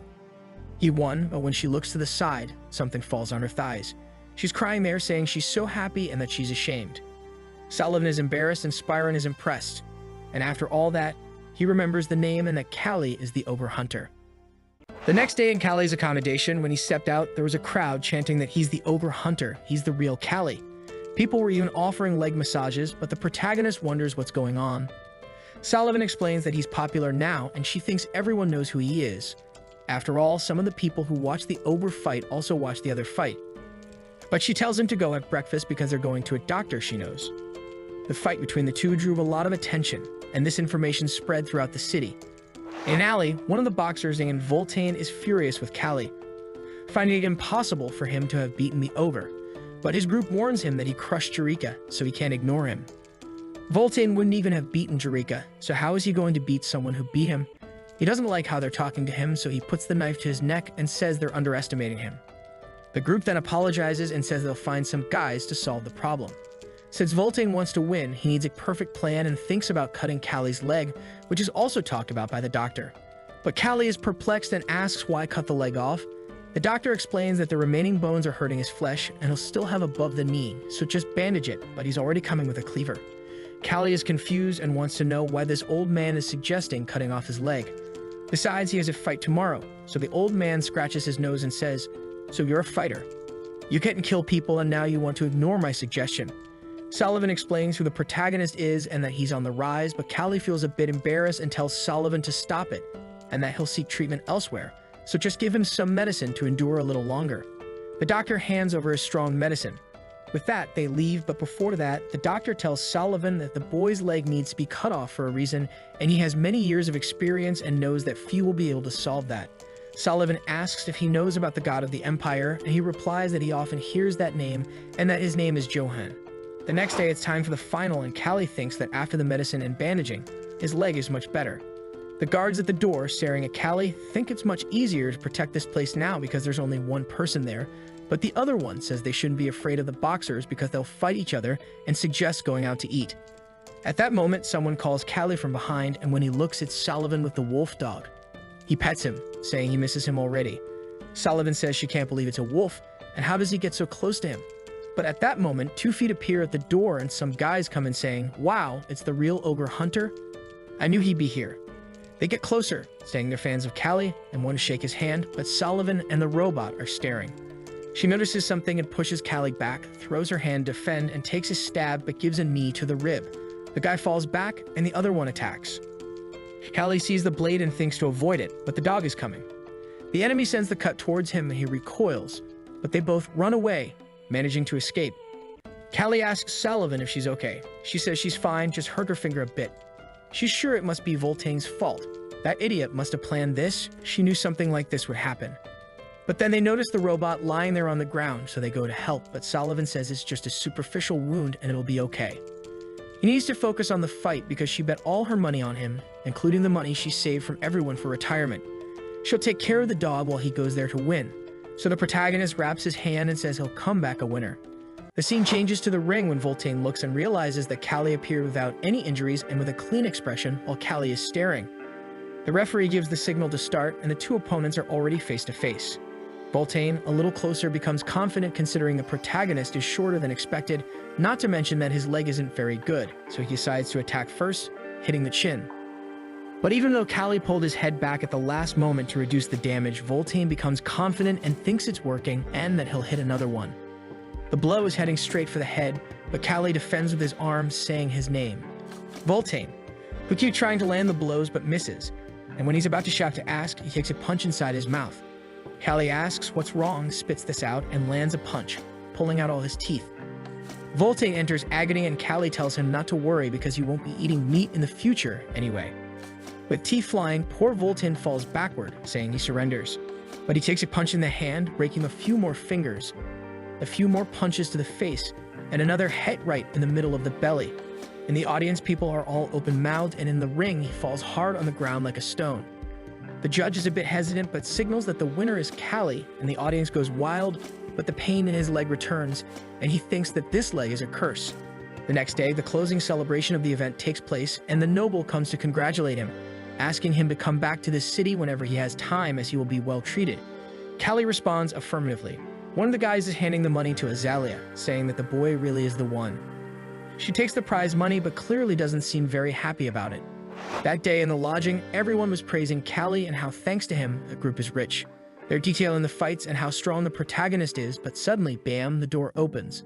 Leonardo enters. He says it's been a long time since he saw Azalea, but she affirms that she was already expecting him. He talks about Callie and didn't know he was a fighter, let alone the ogre hunter. Azalea throws the money on the table, saying the debt is paid, but Leonardo says they won't leave that easily, and he continues, "These 10,000 aren't enough because I bet on Jerica, and I'm not happy that Callie won. Why didn't you tell me earlier that this kid was the ogre hunter?" Azalea gives him a stare and snaps her fingers, then Sullivan takes from her backpack and throws it too. 20,000. Leonardo is now confused, staring at that pile of coins, not knowing where so much money came from. Then it shows what happened a little earlier. When Sullivan talked to her group about betting, Azalea said she would bet all of hers too, even though it was against her. Azalea knew it was the best thing to do despite Callie hurting his leg even more. She knew he wouldn't lose under any circumstances. She then questions, what's the problem? Isn't it enough? Leonardo says it's a huge amount, but he'll only take that much and takes 3 coins. Azalea doesn't understand, but Leonardo looks at the group and tells someone to come in. The door then opens and Spyron appears, who looks at Callie and asks if he's okay before looking at Leonardo and telling him to forget about this matter this time, especially since it's very wrong for the main guard of this place to do this, and imagine if this news reaches my uncle's ears. Leonardo, worried, knew all this would happen, and Sullivan says that, as expected, he's a noble. Then Spyron says he was just curious because someone who injured his leg in the fight against the ogre came to this place. He also says he uses a pseudonym, and his real name is Lorvim, and his uncle is the current dean of Corrine, the person with the highest position in a certain area. The guards recognize him immediately, and Leonardo leaves, saying that next time he'll bet on Callie, but the protagonist thinks he never wants to see him again. Then they explain the whole story of Joseph to Lorvim, who is thinking, so that's what happened, and offers some kind of help. However, Azalea says that this is enough to help them and thanks him. If they can get help from the high ranks of Korean, Joseph won't be able to do anything against them. Now Callie is happy, and Lorvim then calls him to know what happened. So the noble explains that he watched all the fights and that he is indeed a true boxer. The protagonist says it's okay, he won't hit him anymore, but Lorvim says that's not the case. In fact, he tried to buy Callie from Lady Azalea, but she refused. Callie says he didn't know Lorvim liked that kind of thing, but Lorvim explains that's not what he meant. He just wanted to buy him to set him free, and he thinks it's a waste to continue as a prisoner. But Callie explains that he doesn't find his status that bad. It's dangerous like walking on a blade all the time, but it's important to him. Lorvim asks, is fighting more important to you than being a free man? Callie says it's better to die than not be able to fight. Now Augusta's fleet has twice the horses and merchandise, all thanks to Lorvim's family. Then the old man in front tells Azalea that they'll soon reach Macedon, the capital of the empire, and she lowers her head. Arriving at the capital of the empire, Sullivan is impressed by the roads, all paved like ancient Rome. At that moment, the empire's troops shout to clear the way, and when they look back, they see the army and realize the kingdom's strength. Sullivan recognizes the imperial troops, and Callie asks who they are.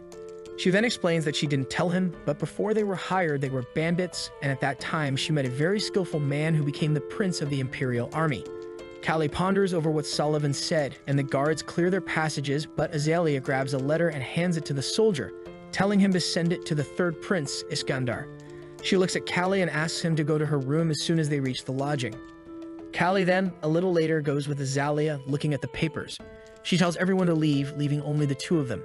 Then Callie says it's better for her to rest since they just arrived from the trip. She says she'll rest a lot later and warns Callie about the third prince, Iskandar, and alerts him to stay put, no matter what Iskandar does or says from now on. Callie was so distracted that he forgot about the price for a treatment of a slave fighter like him and stands up, yelling to understand what she meant by that. After all, he knows it won't be for free. Bam, someone knocks on the door. She stands up saying he's arrived, but Callie puts his hand on her shoulder and asks her to wait. She looks back and asks why he's acting like this, but Callie says it doesn't make sense for them to have come all the way here for this to happen. So she slaps his hand away and says that he only cares about fighting, so he can do whatever he wants. Azalea introduces herself and greets Prince Iskandar, who says he came as fast as he could when he found out she was already there, and that even though their encounter was a long time ago, he never forgot. Callie is thinking that the prince looks more like a fighter than a noble. Iskandar looks at him and asks why he's wearing that sour face. Azalea explains that this is the slave fighter they had talked about. Iskandar seems to know him, saying he heard he's a famous boy in that kingdom and will take care of welcoming everyone. He looks back at the group and tells them to take this boy to the palace because he can't let the future wife's slave be in a place like this.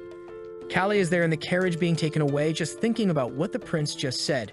Future wife. Sullivan says that must have been the agreement with the prince. Azalea explains that the prince had told her that he fell in love at first sight, and Sullivan asks if anyone else knows about this. She then replies that no one else does, but she'll tell everyone when the time is right. Callie is just bowing his head, thinking it's his fault for all this, and she's doing this just to improve his leg. The scene changes to Iskandar and his servant, who are asking if he's really going to make Azalea his lover. The prince responds that they shouldn't talk about political matters there and that this can be discussed with his brothers later. After all, when he fell in love with Azalea, but didn't like Callie much because he saw the way he was looking at him. But he made a promise, so contact the divine doctor. The scene changes to a banquet where everyone is celebrating, and even Callie is wearing noble clothes. Sullivan says that now he's bathed and dressed up, he looks different. And apparently, he won't be treated as a slave anymore because now he's finally a warrior. However, Callie glances to the side and sees Iskandar along with Azalea. He thinks maybe things should be this way, and Sullivan touches his shoulder and says that the young mistress chose her path after all. It was him who ignored the opportunities and signs she gave him. Callie stares at her and asks as if she had seen, but Sullivan says she was with them the whole time, so she could not know, and Callie concludes that it doesn't matter now. Iskandar is drinking his wine with his face all red. He then asks if Callie is a skilled boxer, and Azalea replies yes, but he has a hurt leg. The prince then shouts for everyone to hear that the slave fighter will liven up the party. Callie then wants to know what he meant by that, and the prince replies that even though he's not a boxer, all his subordinates know a bit about fighting, and he would like to see a good fight.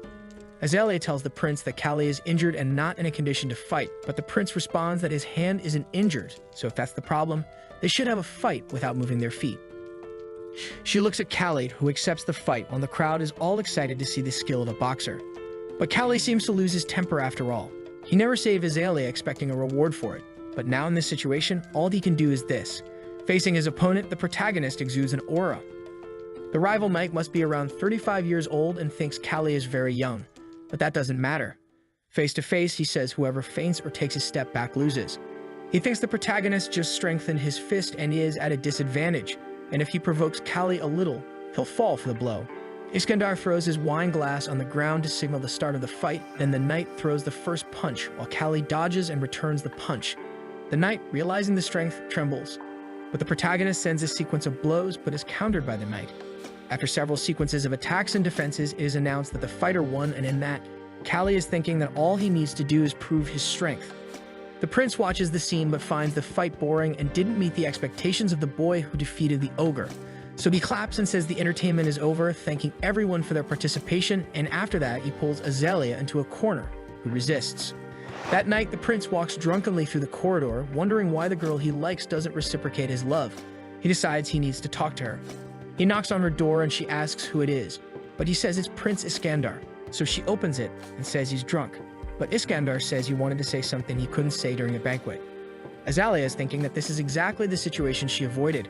She doesn't want to spend the night with the prince before Kangtae leaves the empire. But he says they should drink something, and she accepts. So he enters and sits at the table, and Azalea asks about the divine doctor. He replies that he's an incredible man with miraculous medicine in various forms, besides being a friend of his father's. Not to mention he's the grandfather and guardian of my brother, the first prince, Philip. Azalea smiles, saying the guy seems to be a good person, so if he's so amazing, she lowers her eyes, saying she thinks he can fix a broken leg. Iskandar realizes she's worried about her fighter and asks if that's it, so she says it's not exactly that, but then he gets up and punches the wall, making a hole. Then he apologizes and says he lost control while grabbing Azalea, saying she doesn't need to be afraid and that he won't let her think about Kangtae for the rest of her life, and he finishes saying that she will only think of him from now on. Azalea realizes the monster the prince can be and asks for help from Kangtae, who enters the room and hits Iskandar with a chair on the head. The scene changes to some moments before in a corridor where Kangtae was watching the prince going drunk, so he thinks it's horrible to meet this man at this moment. However, he realizes the man went to Azalea's room. He remembered everything they went through, but even so, he turned around saying it was none of his business. But he heard a Kangtae from afar, and realizing it was Azalea calling his name, he ran to help her. The scene returns to her fight with the prince in the room, and he falls to the ground with his hand on his head, realizing what he's doing, but it's too late, and with a piece of the chair, he hits the prince's face, asking how he dares to touch her. Azalea is in the corner, totally silent. The prince then loses his temper and rushes towards the protagonist, but receives another blow from the wood to the face, but before that, he lands a kick that throws Kangtae against the wall. Iskandar then steps in front of the protagonist and says he understood the whole story. However, this woman is now his and running towards Kangtae, who's already thinking that it's not the time to imagine the consequences of this. He knows he needs to end this soon and lands a punch right on the prince's chin. He approaches, saying he will use the force that the man is coming with to let him hit himself, and takes another blow, but after getting dizzy, he comes back and grabs Kangtae's arm, putting him in an arm lock. Kangtae tries to break free but can't. When the protagonist's arm is almost breaking, they hear a noise and everyone turns around to see that it's Azalea hitting the prince on the head with a chandelier. Then a bunch of soldiers come running down the corridor and the prince realizes the fun is over. Kangtae is now surrounded by several soldiers telling him his only option is to surrender. Iskandar is all bandaged up and kneeling, and Azalea is trembling by his side. Prince Philippus asks why she's so hurt, and the prince starts explaining what happened, but Philippus interrupts him, threatening to hit him with a metal bar unless he tells the whole truth. Iskandar, trembling with fear, explains the whole situation, leaving Azalea incredulous because he strangely told the whole truth, including the part where he was drunk, and it was all his fault. However, regardless of who is to blame, Kangtae remains a prisoner of war who attacked a prince and needs to have his death sentence applied. Philippus puts his hand on Iskandar's face, calling him an idiot, and says he'll beat him with the iron bar, while telling him to shut up because he never imagined a younger brother as drunk as him. He kicks his brother's leg and asks how he can go into a girl's room at night in his current state.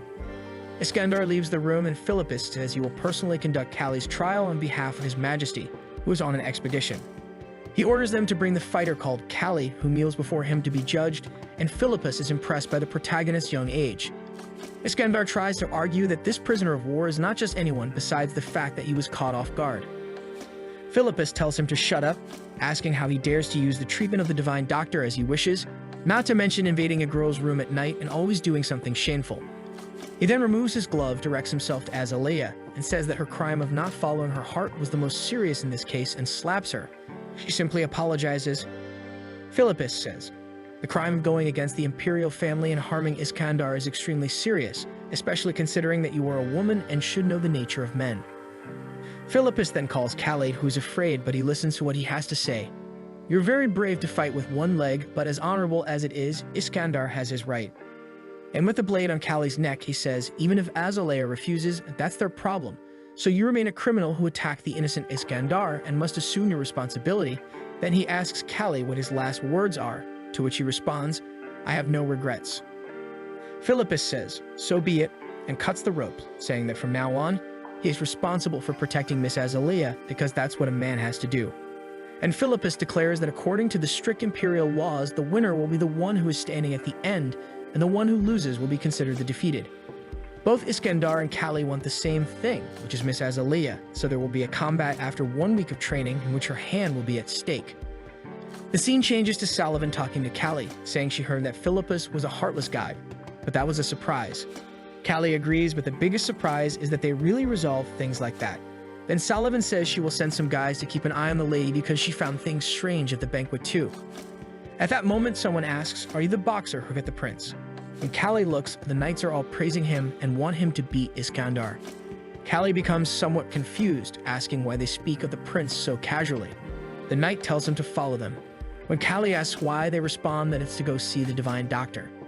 Then Kangtae begins to remember that everything he has been through so far was to meet this doctor, and he wonders if he will finally be able to fix his leg. The scene changes, showing the characters in the chapel of the divine doctor. The guard knocks on the door and someone inside asks who it is. The guard says they brought Kangtae. The doctor asks them to come in, and when Kangtae looks at the doctor sitting down, he asks if he's the troublemaker Philippus was talking about and if Kangtae enjoyed fighting Iskandar. After some conversation, the doctor examines the protagonist's leg and confirms that there are some bone fragments inside his muscles and wants to know how he's enduring so much pain and also when he got this injury. The protagonist responds, "In the autumn of last year." Then the doctor thinks for a moment, but Kangtae is eager and asks, "Will it be possible to treat this here? Is it too late to heal my legs?" The doctor takes off his glasses, saying that it will indeed be possible. Kangtae is happy, while the doctor says he can help him, but will only make a temporary prescription for next week's fight. Everyone calls him Dr. God or Divine Doctor, but if it's okay with Kangtae, he can call the doctor by the name John American. Kangtae is surprised by the surname. "So you're American?" The doctor looks at the soldiers and tells them to leave, then he explains that he searched for a long time and no one showed up, so finally finding something like this must be fate. Kangtae asks if he's from Earth, and John replies that his name is John Bradley Clark, and he came here over 40 years ago. With that, John and Kangtae talked for a long time. John was a captain in the American Army who died in the Korean War in 1950. He was an elite officer specialized in surgery and earned the title of Divine Doctor after helping the Emperor with his extensive knowledge. The doctor was fascinated that Kangtae came from Earth after the 2000s. This means that his 40 years in this world have passed his 60 in Kangtae's world. John says they'll have to compare this with other cases. Then Kangtae asks if there are other cases. The doctor explains that in history, there seem to be other people like them. They were ordinary and suddenly became elite in some kind of field overnight. John says Kangtae seems to have a kind of remorse with boxing, whereas when he died in the doctor's case, it was medicine. Probably what brought them to this world was an intense desire that goes beyond death. However, maybe it's not the time to talk about that.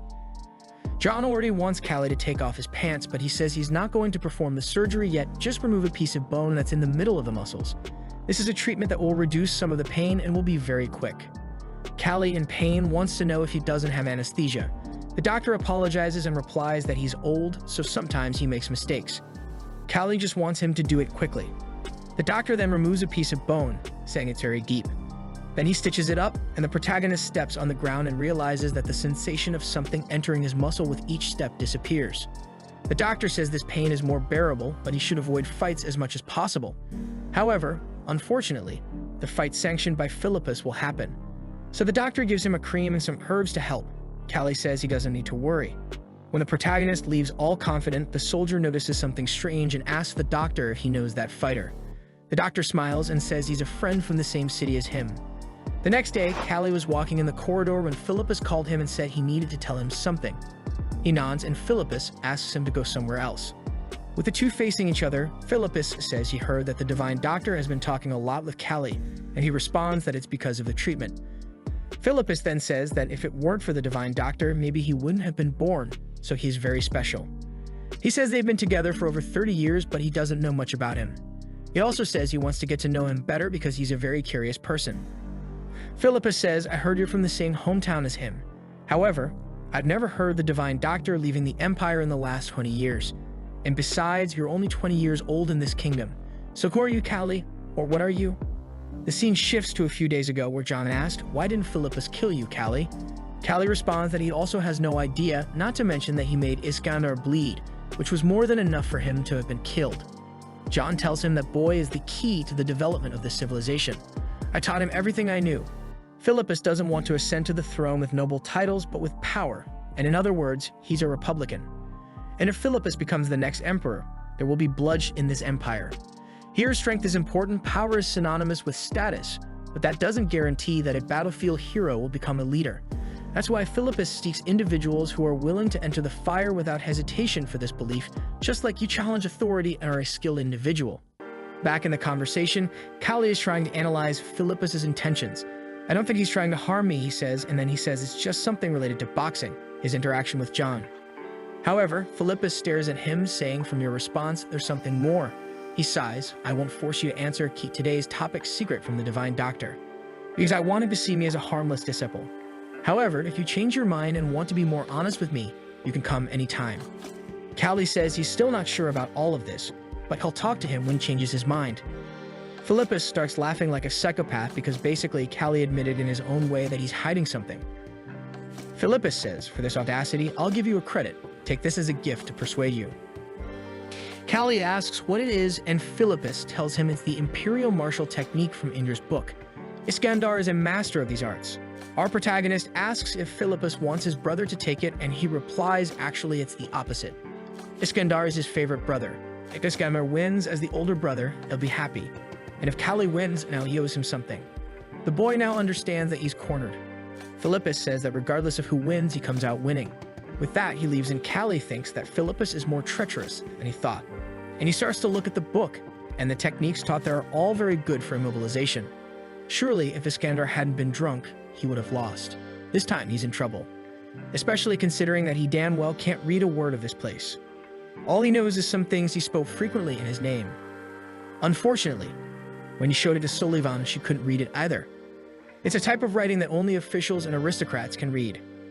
Callie thinks that maybe he could ask John. However, he's not someone he can bother all the time, especially considering the suspicions. Sullivan then says, why don't you ask Lady Azalea? You haven't seen her in the last few days. Considering her personality, she must be blaming herself now. The scene shifts to Callie thinking, I only came here because of this book. And then he knocks on the door. She asks who it is, and Callie says, it's me, lady. The room gets noisy, and suddenly she opens the door sweating and tired while asking what brings him here. What brings you here? She asks if it's his leg, what happened. Callie says he's not 100%, but he at least received a treatment that will help in the fight. She starts crying emotionally, saying she's very happy. Callie feels a bit awkward, and he shows her the book and says, I wanted you to read this for me. I heard it's a martial art used by Iskandar.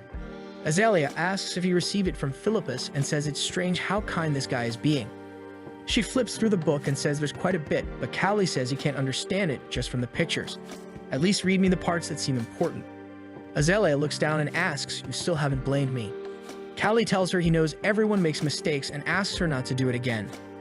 He thinks this applies to him too, especially since his last life didn't learn any of that until it was too late. Pointing to the book, he asks what that is, and she says it's a way to initiate a fight when the opponent is too far away, but it's a dirty method. You collect saliva in your mouth along with blood and spit it in their face. The opponent's physiological response makes them try to clean up, and then you take the chance to knock them down. Callie thinks the prince wouldn't fight like this. He seemed like a guy who likes to fight with dignity. She continues reading.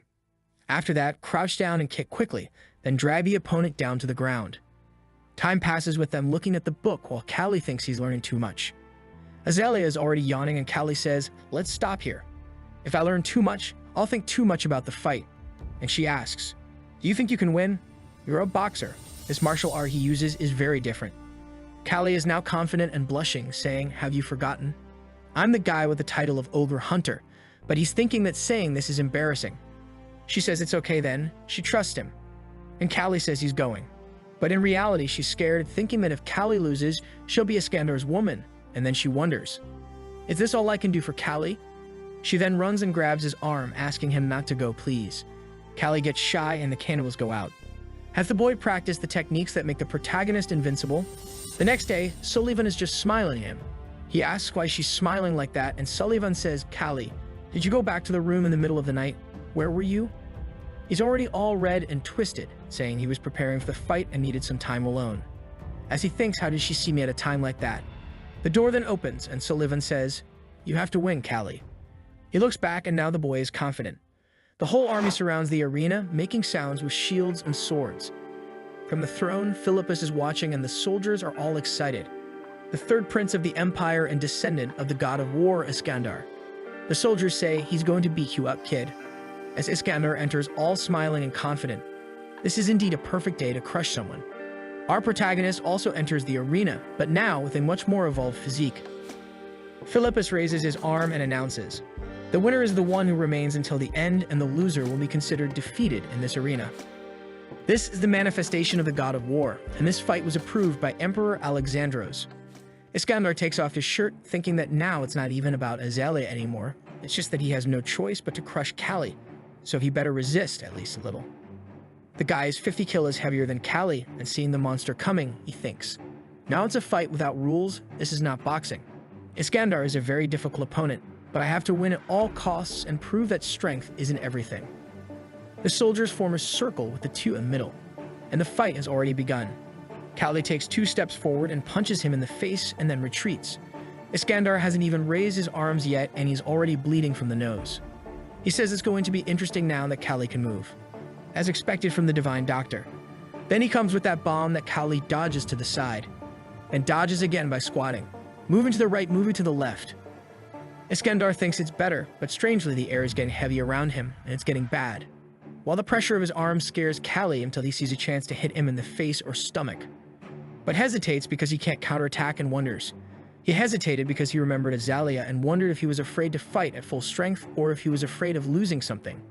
Taking a kick to the face, he is thrown to the other side. Iskandar yells at him to fight properly as Kali gets up. Iskandar realizes that when he went to kick, Kali had leaned back to reduce the impact.